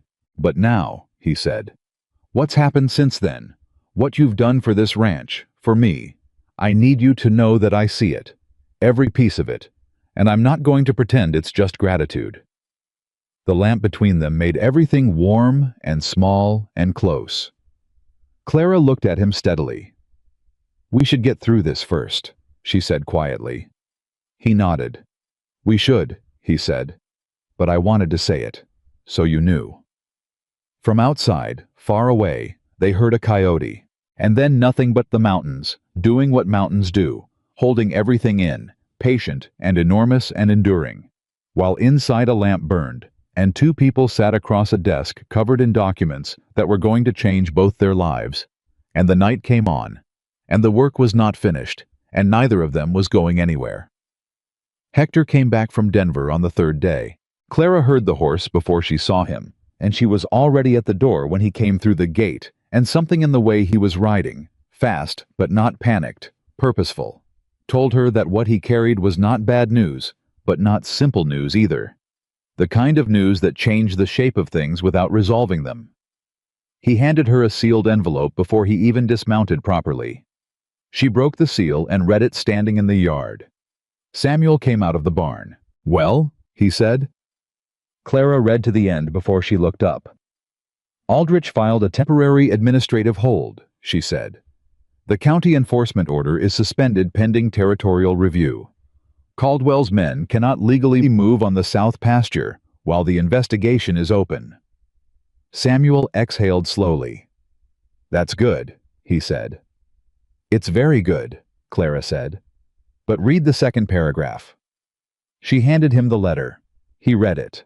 His face did the thing it did when something confirmed a suspicion he had been hoping was wrong. "He found another one," Samuel said. "2 more," Clara said. "Aldrich's office has been quietly pulling easement documents on every property adjacent to Meridian Trust holdings in the county. The same amendment pattern, language inserted after signing, ink slightly inconsistent with the surrounding text, appears in 2 other ranchers' agreements. One of them is a man named Briggs, who sold his land 8 months ago. Aldrich believes he may have sold under the impression that the amended easement left him legally exposed, when in fact the document was fraudulent." Samuel set the letter down. "Briggs thought he had no choice," Samuel said. "Because he was shown an altered document and told it was binding," Clara said. "And he didn't have anyone to look at it the way I looked at yours." "So Caldwell's done this before," Samuel said. "To more than just me." At minimum 3 times, Clara said. Which means Aldrich is no longer investigating a property dispute. He's investigating a criminal conspiracy. She paused. He's asking for a federal land examiner. He's taking this above the territorial level. The words settled in the mountain air between them. Federal. That was a different word than territorial. That was a word that meant Edward Caldwell could no longer manage this in Denver. That meant the reach of what Clara had started on a kitchen table with a ledger and a candle, and her dead father's patient instruction, had just extended somewhere that Caldwell's money and Greer's county authority could not follow. Hector was watching them both. "Is it over?" he asked. "No," Samuel said quietly. "It's just beginning." "But the beginning is in our favor," Clara said. "For the first time." She looked at Samuel. He looked back at her. And for a moment on that ordinary morning in the yard, in the plain mountain light, something passed between them that was not romantic and not dramatic and not anything that could be neatly named. It was simply the recognition of two people who had been in the same fight together and had just learned they were winning. And the feeling was so unfamiliar to both of them that neither one knew quite what to do with it. Samuel looked away first. "I need to tell Hector and Pete what this means for the next few weeks," he said. "Different watch schedule. I don't want anyone on this property alone." "I'll make coffee," Clara said. "Clara." He stopped without turning. "Thank you." She did not say "you're welcome," because that felt insufficient. She said, "Your father would have done the same thing mine did. He would have kept records and read the fine print and refused to let them take what was his." She paused. "I'm just doing it for you because you can't be in two places at once." He turned to look at her then. She went inside before he could answer. The next 9 days were the strangest of Clara's life, and she had lived through enough strange days to have a real basis for comparison. On the surface, they were ordinary days. She cooked and tended the garden and continued building the documentation file and kept up her correspondence with Aldrich through the Denver mail point. Samuel rode the property lines and cleared the old sheep trail with Pete and Hector, working in 3-hour shifts so the line was never unmonitored. The south pasture held. Caldwell's men appeared twice at the road's edge and did nothing, which was the behavior of men who had been told to wait and didn't like it. But beneath the ordinary surface, something was shifting. It was the small things, as it always is. The way Samuel started saving her the last cup of coffee in the morning, without being asked and without making anything of it. The way he had started saying her name differently, not Clara the woman he'd helped, but Clara the person he was used to, which was a different weight entirely. The way he had begun to include her automatically in decisions about the ranch, not asking for her permission, not treating her like a manager, but checking her thinking the way a person checks their footing before they step somewhere important. And on her side, she noticed things she had not let herself notice before. She noticed that he was funny. Quietly and without effort. The kind of funny that surfaces when a person is comfortable rather than performing. She noticed that he was patient with Pete in a way that was not condescending but genuinely instructive. The patience of a man who remembered what it was to not know something. She noticed that he read actual books, not just newspapers, and that he read the way she did, with attention, making the occasional quiet sound that meant something had struck him. She noticed, with the clarity of a woman who had learned not to fool herself, that she had stopped thinking of the ranch as a temporary arrangement. She had not made a decision about this. It had simply happened, the way some things happen, not as an event, but as a slow accumulation of ordinary moments until you look up and realize the landscape has changed. She was thinking about this, late on the 10th night after Hector's return from Denver, when the sound of a horse coming up the road at speed pulled her out of her chair. Too fast for a casual visitor. Too late for a social call. She was at the window before Samuel was out of his room, and what she saw in the dark was a single rider moving hard and pulling up short at the gate. And even before the rider called out, she recognized the horse as one of the livery animals from Redemption Creek. "Carter!" The rider's voice was high with urgency. "Carter, you need to come. It's Greer." Samuel was out the door. Clara came after him. The rider was a young man she'd seen in town. Worked at the general store, she thought, maybe 17 years old, with the look of someone who'd been handed a task he didn't fully understand and had executed it with more speed than judgment. "What about Greer?" Samuel said. "He's at the saloon," the boy said. "He's been drinking since this afternoon. The boy paused, working out how to say it. "He's saying things. About the land office. About Caldwell. He's saying things that people are writing down." Samuel and Clara looked at each other. "He's talking," Clara said. "Drunk," Samuel said. "It doesn't matter," Clara said immediately. "What matters is that he's talking in public and people are hearing it. If someone in that saloon has enough sense to ask the right questions." "We need someone in that saloon right now," Samuel said. "Yes," Clara said. "We do." He looked at her. She was already reaching for her coat. "Clara, you can't go into a saloon at this hour." "I absolutely can," she said. "And I'm going to, because I know what questions to ask, and you," she pointed at him, "are going to make Greer defensive the moment he sees you. He knows you. He knows what he's done to you. The moment you walk through that door, whatever he's saying stops." Samuel opened his mouth. "I'm not arguing about this," Clara said. "I'm going. You're going to wait outside. If anything goes wrong, I'll come out. Nothing is going to go wrong." He looked at her for a very long moment. Then he picked up his hat. "I'm standing 20 feet from the door," he said. "That's fine," she said. The saloon in Redemption Creek was not a place Clara had entered before, but she walked through the door with the particular confidence of a woman who had decided that the opinions of strangers were not currently her most pressing concern. The room was not full. It was past 11 on a weekday. But there were enough men at the tables and along the bar to constitute an audience. And at the far end of the bar was a heavy-set man in a county official's coat who was definitely drunk and definitely talking. And the two men next to him were definitely listening with the bright-eyed attention of people who understood they were hearing something worth remembering. Clara went to the bar. She ordered a cup of coffee. The barman gave her a look that she returned without blinking. And she took her coffee and moved to a position close enough to Greer to hear him clearly without being in his direct eye line. Greer was a man in his 50s with the red complexion of someone who drank regularly, and the particular looseness around the mouth that came from a man who was past the point where his judgment was catching up to his tongue. How was saying, "Told me it was standard procedure. Said every land office in the territory does it. Adjustments, corrections. He called them corrections." He laughed, and the laugh was ugly. The laugh of a man who knew he'd done wrong and had spent a long time making the wrong sound normal. "Corrections.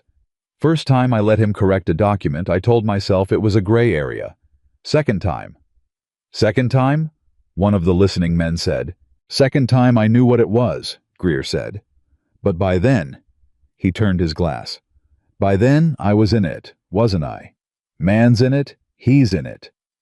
"How many times?" the other man asked. Clara kept her eyes on her coffee. Her hand was very still.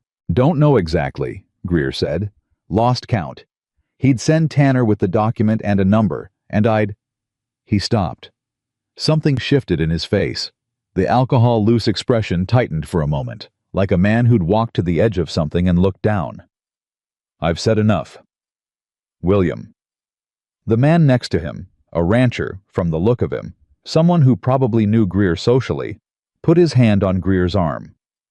"William, are you saying Caldwell paid you to change documents?" Greer looked at his glass.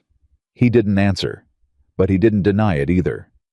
And the man with his hand on Greer's arm was looking at the man beside him with the expression of someone putting a great many things together very rapidly. Clara finished her coffee. She set the cup down quietly and walked to the door.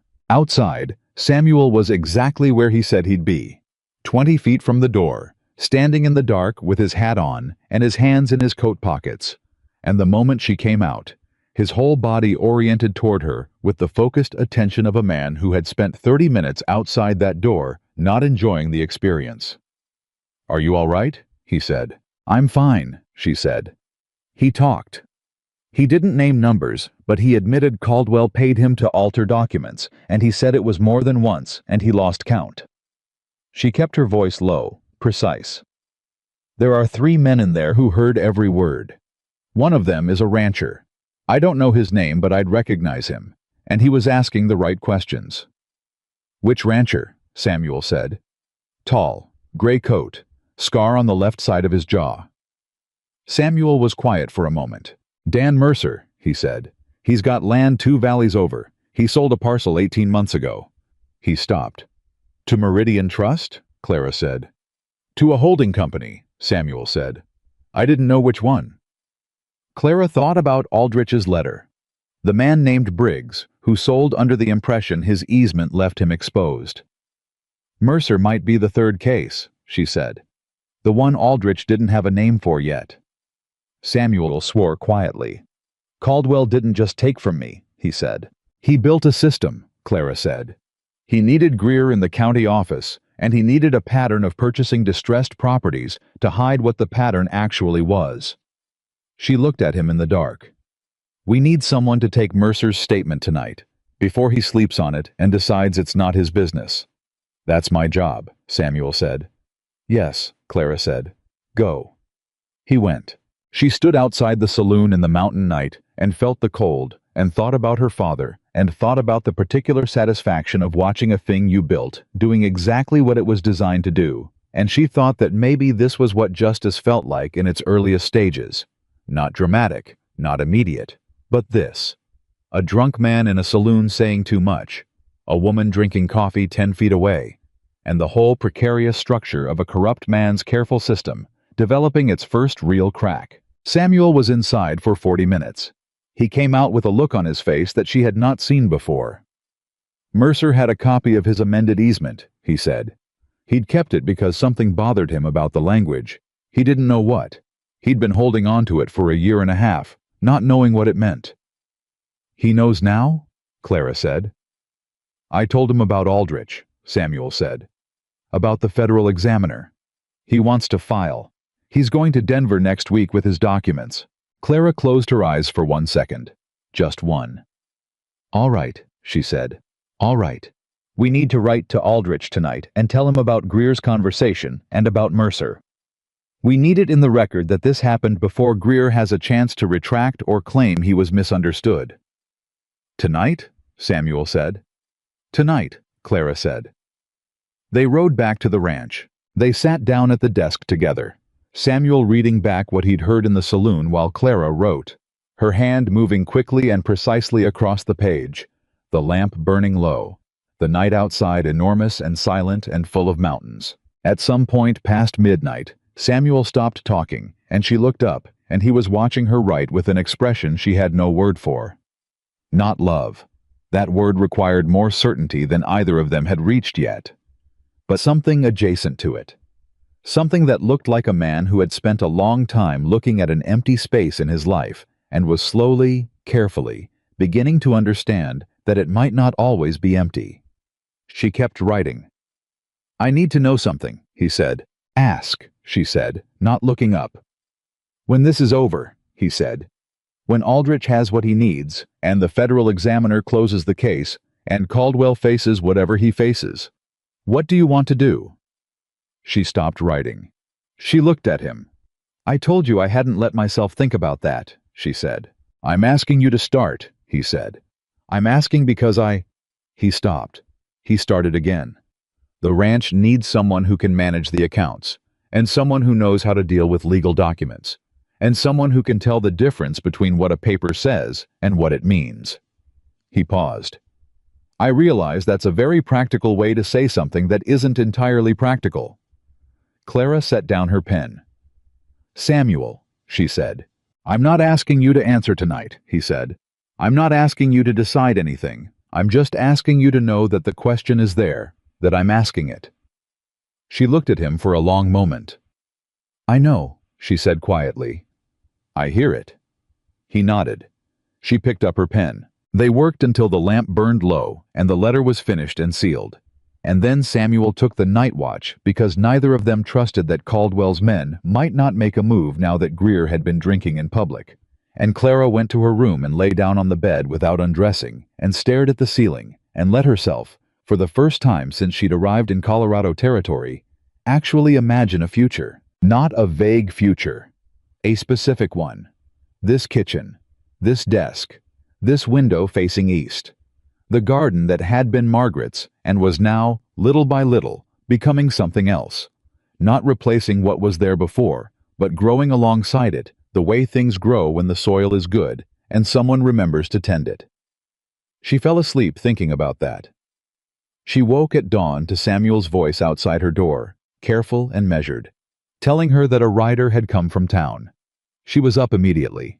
The rider was from the general store. Not the same boy as before, an older man this time, someone who delivered goods to the outlying ranches. He had a letter, not from Aldrich, from Edward Caldwell. Samuel read it first. Then he handed it to Clara without a word. She read it.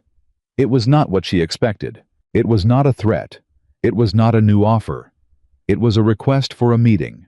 A formal, written request, carefully phrased, asking Samuel to meet with Caldwell at the county courthouse on neutral ground at a time of Samuel's choosing, to discuss a potential resolution to their current disagreement.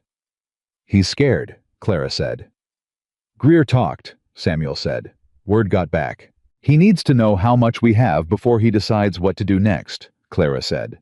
"That's what this meeting is. He's trying to assess the damage." "Should I go?" Samuel said. Clara thought about it carefully. She thought about Aldrich, and the Federal Examiner, and Mercer's copy of the amended easement sitting in a drawer 2 valleys over. She thought about the letter they'd written last night that was going to Denver today. She thought about the question of whether a meeting with Caldwell at this stage helped them or helped him. "Go," she said, "but I'm coming with you." "Clara, he rejected me at a train station," she said. "He threatened me in your doorway. He built a system designed to strip you of everything you've spent your life building." She met Samuel's eyes. "I want to be in that room."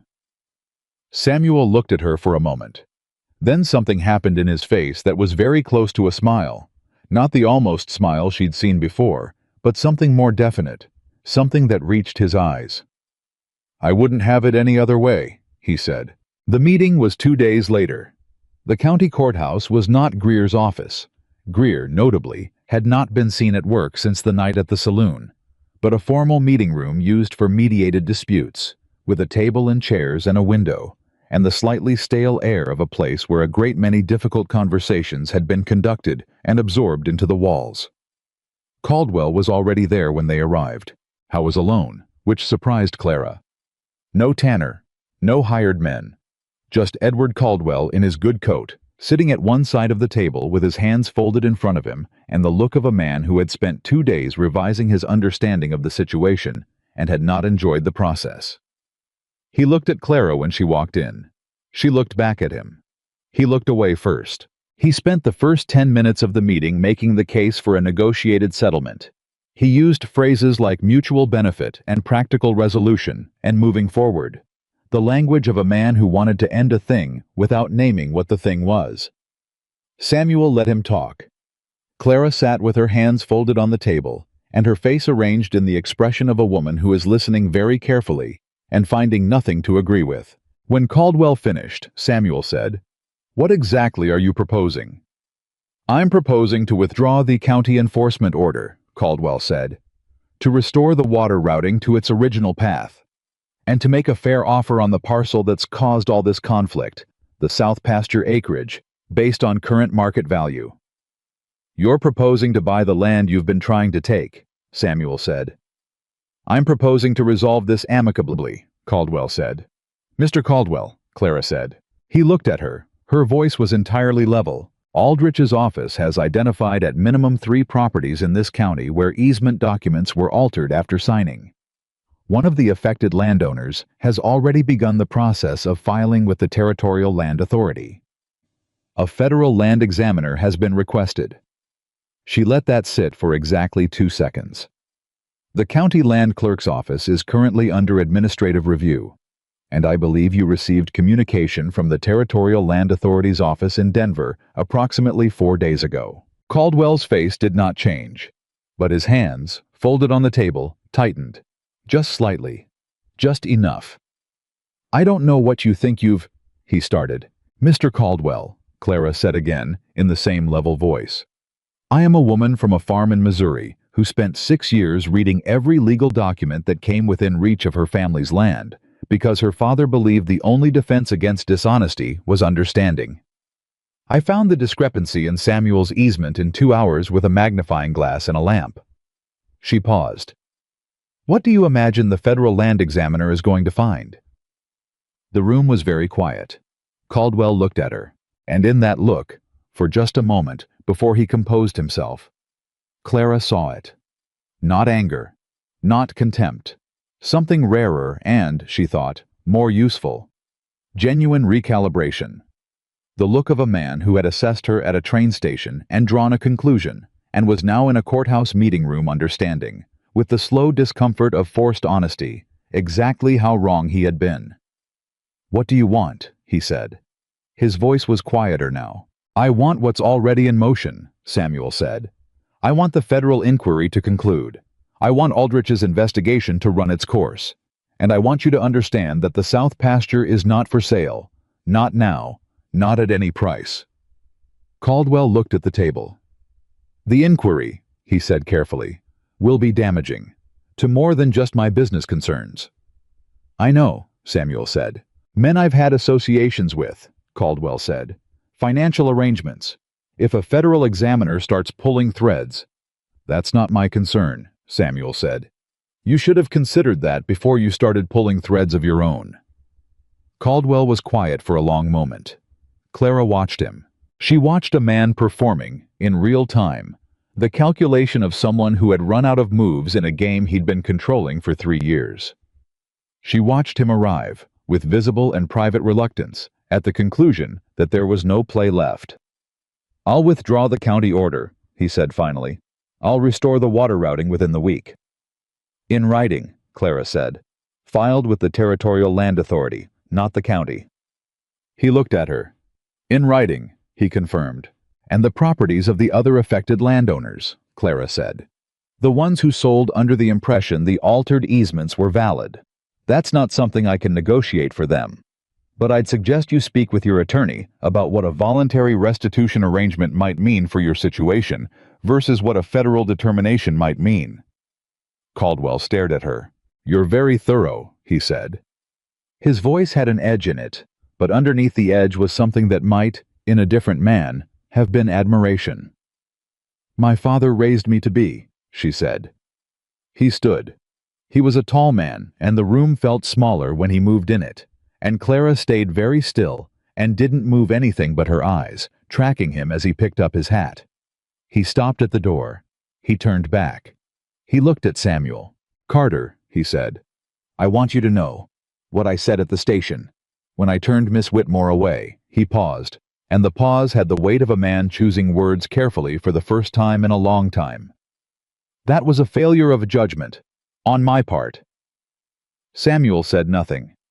Caldwell looked at Clara. I made a decision about your worth in approximately 4 seconds, he said, based on a dress and a suitcase. His jaw worked. I was wrong. Clara looked at him. I know you were, she said. It doesn't require my forgiveness, Mr. Caldwell, but I appreciate you saying it. He left. The door closed. The room was very quiet.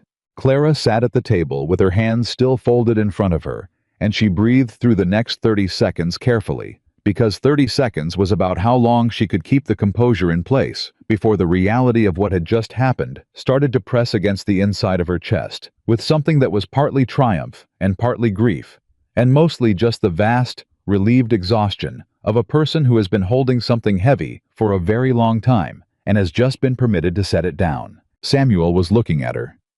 You all right? He said quietly. Yes, she said. Give me a moment. He gave her the moment. Then she stood. She picked up her coat. We need to write to Aldrich, she said. Today. Everything he said in this room, everything he agreed to, needs to be in the record before his attorney has the chance to reframe it. Clara, Samuel said. She stopped. Howe was still sitting at the table, and he was looking at her with that expression, the one that had been building for weeks, the one she had been carefully not examining too directly because she was not yet certain of the ground beneath it. And she thought that today, in this room, after this, she might be ready to look at it properly. "How was wrong?" Samuel said quietly. "About what he saw at that station, the dress, the suitcase." He paused. "I want you to know that what I saw that day, what made me walk over, had nothing to do with what you were carrying. It was how you were standing." Clara looked at him. "How was I standing?" she said. "Like someone who had just had everything go wrong," Samuel said, "and had decided it wasn't going to matter." The courthouse was very still around them. "You thought that was worth walking toward?" she said. "I thought it was the bravest thing I'd seen in years," he said. "I still do." Clara was quiet for a long moment. Outside, somewhere in Redemption Creek, a horse went past on the road. A door closed. The ordinary sounds of an ordinary day in a small mountain town, continuing its business without any awareness that in the meeting room of its county courthouse, two people were sitting with the evidence of a hard-won thing between them and figuring out, slowly and carefully, what came next. "We should write to Aldrich," Clara said. "We should," Samuel said. "And then," she said, "I'd like to go back to the ranch." "All right," he said. "I want to see how the South Pasture is doing," she said. "And I want to check on the sheep trail. And I want to make sure Pete remembered to check the north fence before nightfall." "He did," Samuel said. "I told him before we left." "Good," she said. She moved toward the door. "Clara." She turned back. He had stood. He was holding his hat. He looked, for just this moment, like the man she had first seen on a train platform. Direct, unhurried, present. Except that now she knew who he was, and he knew who she was. And the particular kind of knowing that comes from weeks of shared difficulty and shared work and shared early mornings and shared lamp-lit nights had changed the weight of his gaze entirely. "I asked you what you wanted," he said, "when this was over." "You did," she said. "Do you have an answer yet?" She thought about Missouri. She thought about an empty suitcase with a letter at the bottom of it. She thought about a garden that had been someone else's and was now beginning to be something it hadn't been before, not a replacement, but a continuation. She thought about a kitchen table and a desk covered in documents and 2 tin cups of coffee in the morning, dark, and the mountains pressing enormous and patient against every window. "I'm thinking," she said. "Take your time," he said. She turned back to the door. But she was smiling, and he saw it. She was still smiling when they walked out of the courthouse. She didn't mean to be. It wasn't a decision she made.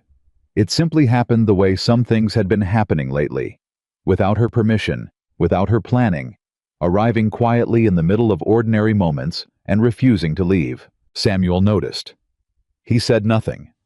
But he walked a little closer to her than usual on the way back to the wagon, and the space between them on the wagon seat on the ride home was different from what it had been 2 months ago when she'd climbed up beside him for the first time, not knowing whether she was making the worst decision of her life. She knew now that she hadn't been. The week after the courthouse meeting moved with the particular speed of things that have been waiting a long time to resolve. True to his word, and Clara suspected true to his attorney's urgent advice, Caldwell filed the withdrawal of the county enforcement order with the Territorial Land Authority in Denver within 4 days.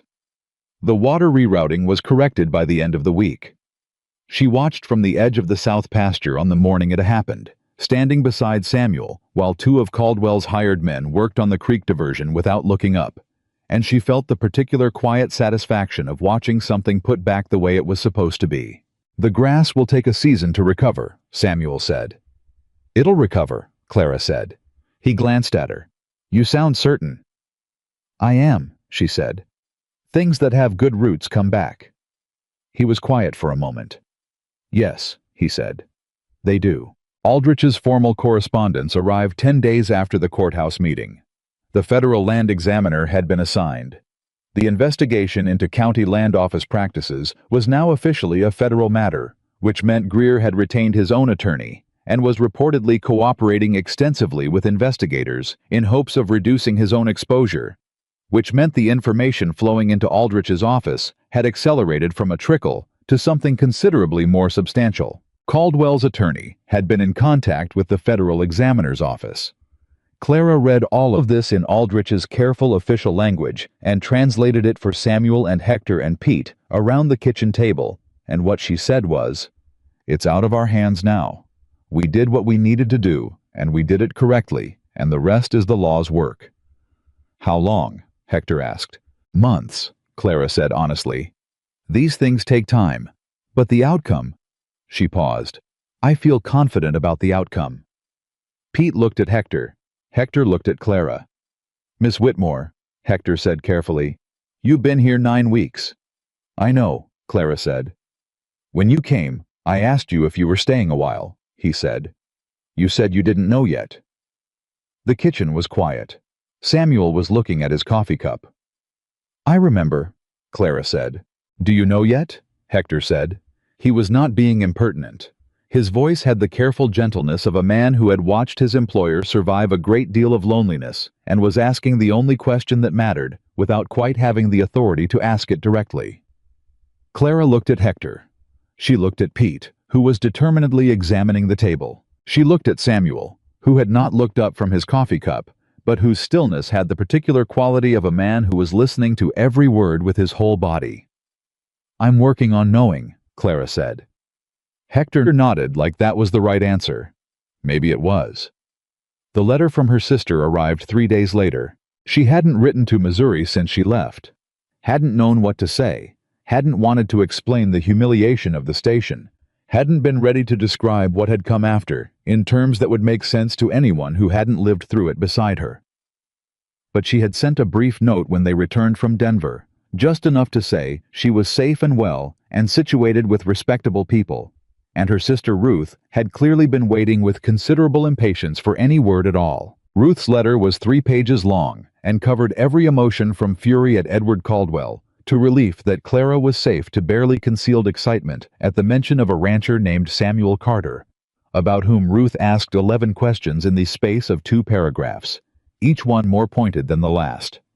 Clara read it in her room and laughed for the first time in as long as she could remember. It felt strange in her chest. Good strange. The kind of strange that happens when something comes back that you forgot was missing. She wrote back that evening. She told Ruth everything. The station, the platform, the money she'd left in Caldwell's hand, the wagon ride up the mountain. She told her about the ledger and the document and the trip to Denver and the courthouse meeting. She told her about Hector and Pete and the south pasture and the old sheep trail they'd cleared. She wrote about Samuel last. She chose each word with the care of a woman who knew her sister would read between every line, and she tried to write in a way that was true without being more than she had yet said to him directly. She wrote, "He is a man who waited until I'd had my first few minutes of hard news before he walked over, because he thought I had a right to them. I have not met many people who thought that way. I find I am thinking about it more than I expected to." She sealed the letter. She looked at it for a moment. Then she put it with the outgoing mail and went back to the kitchen and started the fire for supper. Samuel came in from the barn an hour later to find her cooking, and the table set, and the lamp lit, and the room warm, and he stood in the doorway for a moment, in the way he sometimes did. Not dramatically, just pausing, like a man taking stock of something he was still getting used to, before he came in and washed his hands and sat down. "Let her go out?" he asked. "With the afternoon rider," she said. "Your sister?" "My sister," she confirmed. "She had opinions." "About?" Clara glanced at him. "About everything," she said. He almost smiled. They ate. The comfortable silence between them had become a different thing over the weeks. Not empty, not avoidant, but full in the way that silence gets full when 2 people know each other well enough that words are an option rather than a requirement. She had noticed this about him early. He did not fill space with noise. He waited until he had something worth saying. She had spent her whole life surrounded by people who talked to avoid thinking, and she had not understood until Samuel how restful the alternative was. "I want to ask you something," he said, after a while. "Then ask," she said. "The garden," he said. "You've been working it every morning." She looked at him. "Yes," she said carefully. "Margaret's seeds are still in the tin in the second shelf of the pantry," he said. His voice was even, but she could hear what was underneath it. Not pain exactly, but the proximity of it, The way you can feel weather before it arrives. I haven't touched it. I don't know if you knew. I found it 3 weeks ago, Clara said. I left it. Why? She set down her fork. Because it wasn't mine to open, she said. Not until I knew whether I was staying. And because even if I do stay. She paused, finding the words. What was hers doesn't have to become mine. It can just be hers. That's allowed. Samuel looked at her across the table. Something moved through his face that was not grief and not relief, but some compound of both. The expression of a man who had been carrying a particular weight so carefully for so long that the moment someone acknowledged it without trying to take it from him or dismiss it, the acknowledgement itself was almost more than he knew what to do with. She would have liked you, he said quietly.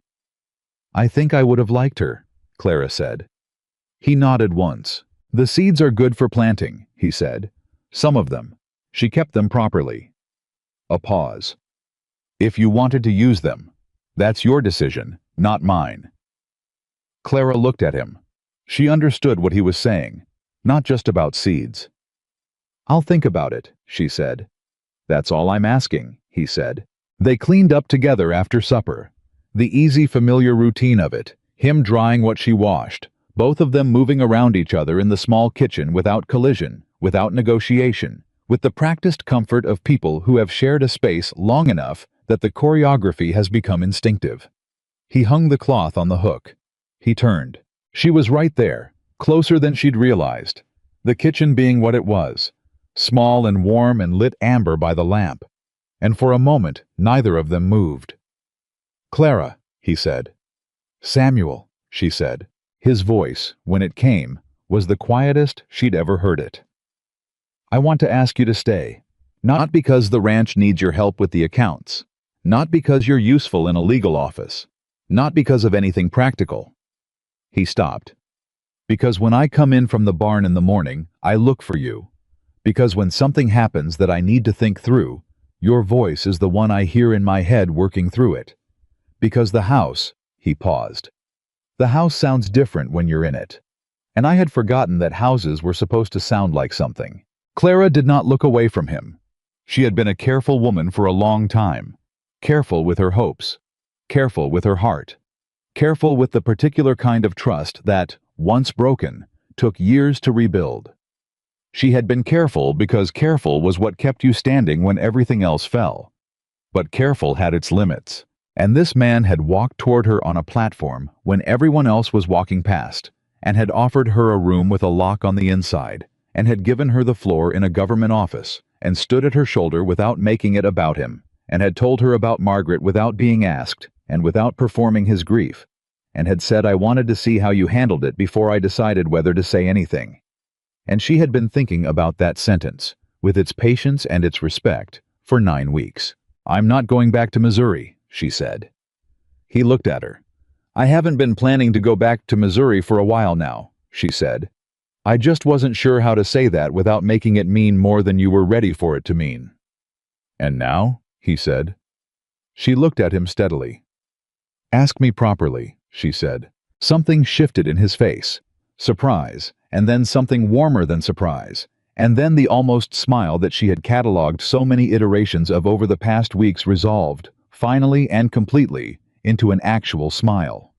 Full and unguarded and genuine. The kind that changed his whole face, the kind she suspected Margaret had seen often, and that the ranch hands had not seen in years. He reached out and took her hand. He held it the way a careful man holds something he values, firmly, without clutching. Clara Whitmore, he said. Will you stay? Not for the season. Not until something better comes along. Will you stay and make this home yours, and let me make it worth staying for? She felt the question settle into her chest. She thought about the letter at the bottom of her suitcase.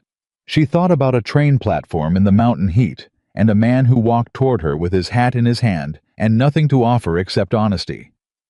She thought about 6 years of being the person who held everything together for everyone else, and about what it felt like to have someone, finally, hold something together for her.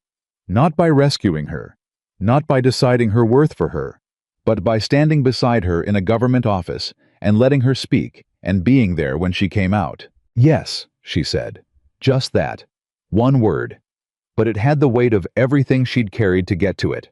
His hand tightened around hers. The lamp burned. The mountains pressed close and quiet outside. The morning after that conversation, Clara opened the tin of seeds. She did it alone, in the early light before Samuel was up, sitting at the kitchen table with the tin in her hands, and the patience of a woman who understood that some things required a private moment before they could become a shared one. She opened the lid and looked at what Margaret had kept. Small paper envelopes, each labeled in a neat hand, each folded precisely at the corners, the way a careful person folds things they intend to return to. Tomatoes, beans, lavender. A variety of squash Clara didn't recognize. And at the bottom, tucked underneath the others, a seed envelope labeled in the same neat hand, for whoever tends this next. Clara stared at that for a long time. She did not know if Margaret had written it, knowing she was dying.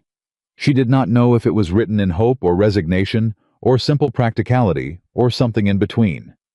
But it was there, and it was clear, and it was the most generous thing Clara had ever seen. A woman leaving a door open for someone she would never meet. She closed the tin carefully. She held it against her chest for a moment. Then she set it on the windowsill, where the morning light came in clean and clear and eastern, and she started the fire and put the coffee on and began the day. Samuel found the tin on the windowsill when he came in. He stood very still for a moment. Then he looked at Clara. She was at the stove with her back to him, but she felt his gaze, and she said, without turning, "I thought it could sit there for now, until I'm ready to plant." He was quiet for a long moment. "All right," he said. His voice had something in it that she had no name for and didn't need one. He sat down. She poured the coffee. They were at the table when Hector came in with his hat in his hand, and a look on his face that was trying very hard not to be a grin, and mostly failing. "Something happen?" Samuel said. "Letter from town," Hector said, handing it over. "From the county administrative office. Official letterhead." Samuel looked at Clara. She nodded. He opened it. He read it. His expression went through several things quickly. Surprise, then something harder to name, then a kind of quiet settlement, like a man watching the last piece of something fall into place. He handed the letter to Clara. She read it. Reginald Greer, county land clerk, had tendered his resignation the previous Thursday. The county administrative office was conducting an internal review of all documents filed through his office in the past 6 years. Any party with concerns about the validity of filed documents in the county land record was invited to submit a formal inquiry. 6 years, Clara said. "He's been doing it for 6 years, Samuel said. "Longer than he was doing it to you," she said. "And how many ranches has Caldwell picked up in 6 years, Samuel said. Not a question. The weight of it in his voice. "Aldrich's examiner will answer that," Clara said. "It's not our job anymore." She folded the letter. "Our job is the south pasture and the sheep trail and the cattle drive in 3 weeks. Hector did grin now, fully, without apology. "Yes, ma'am," he said. The cattle drive happened on a Tuesday in late September, 3 weeks and 2 days after the courthouse meeting, and it went without incident down the cleared sheep trail under a sky that had finally made up its mind about autumn and was delivering it in the particular mountain way, sharp and blue and absolute, the kind of weather that made everything look decided. Clara rode beside Samuel for the first time. She had not ridden much. Missouri farm girls walked more than they rode.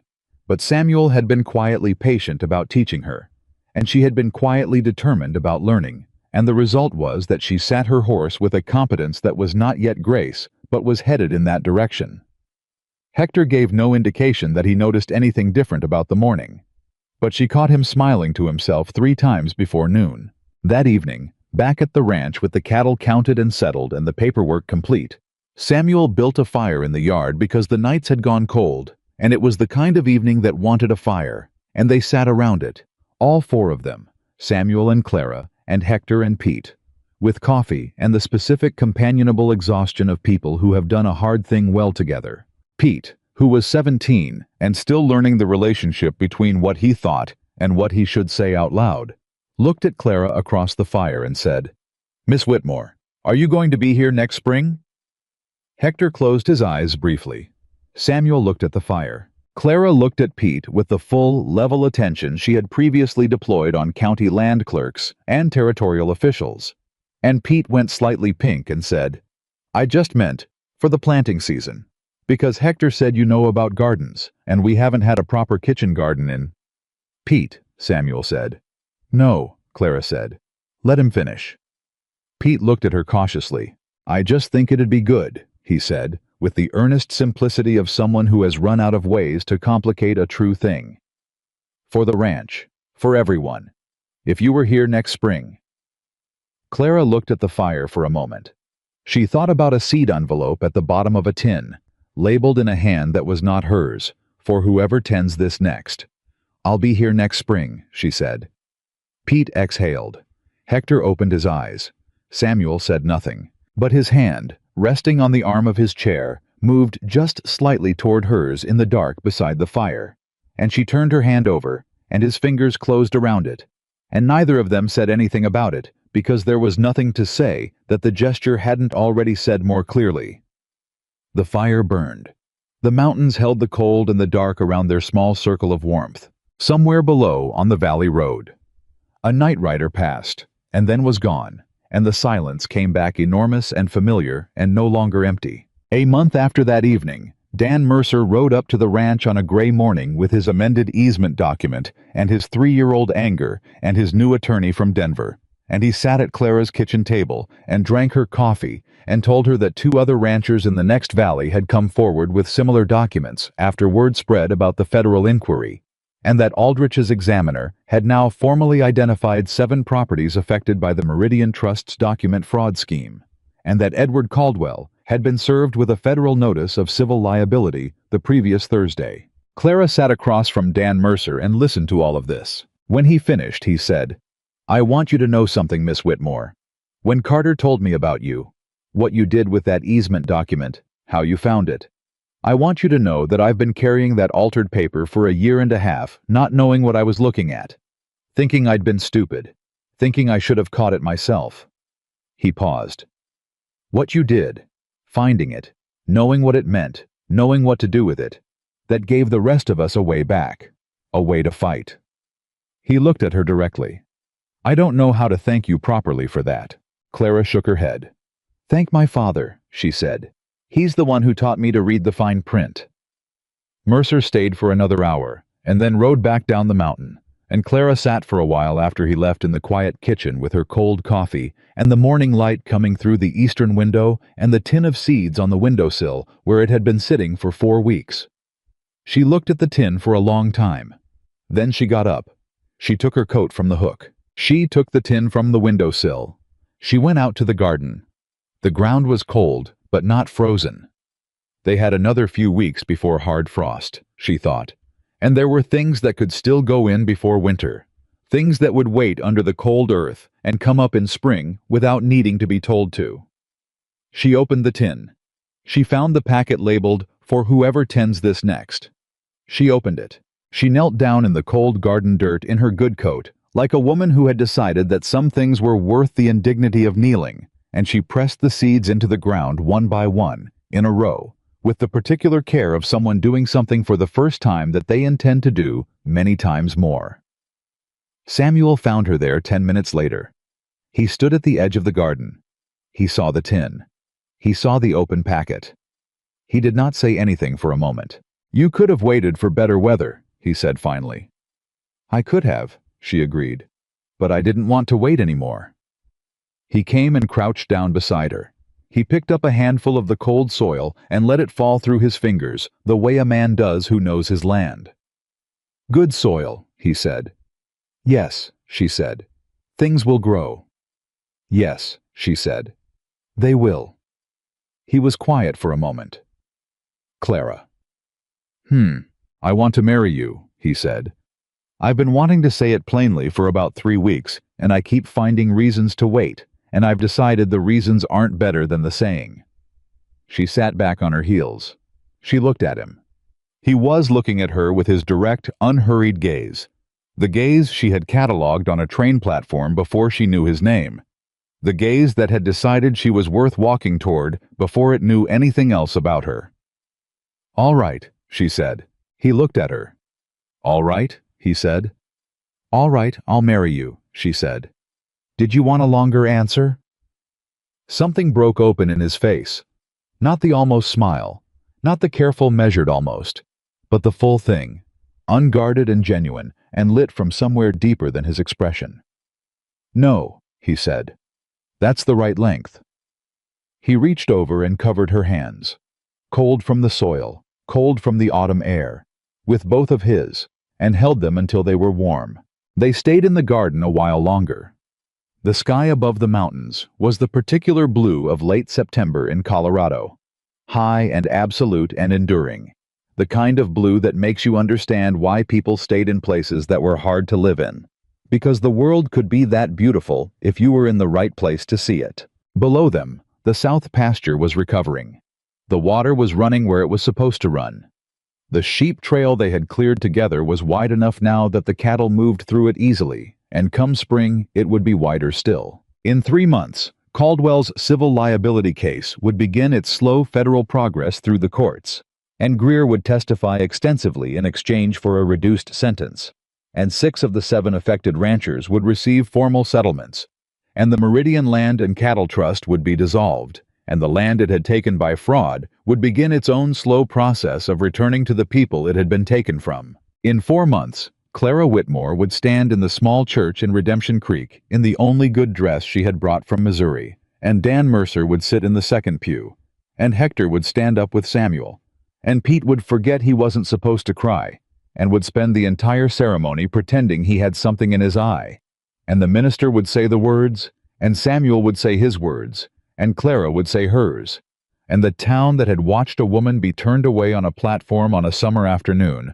would watch her choose to stay on a cold October morning, and some of them, the ones worth counting, would understand that they were watching the same courage twice. In spring, the seeds would come up, all of them, including the ones labeled "for whoever tends this next," which would grow into something neither Clara nor Margaret could have predicted, but which would bloom in the mountain summer with a persistence that impressed even the ranch hands, who were not by nature sentimental men, but who found themselves, on certain mornings, standing at the edge of that garden and not quite walking away.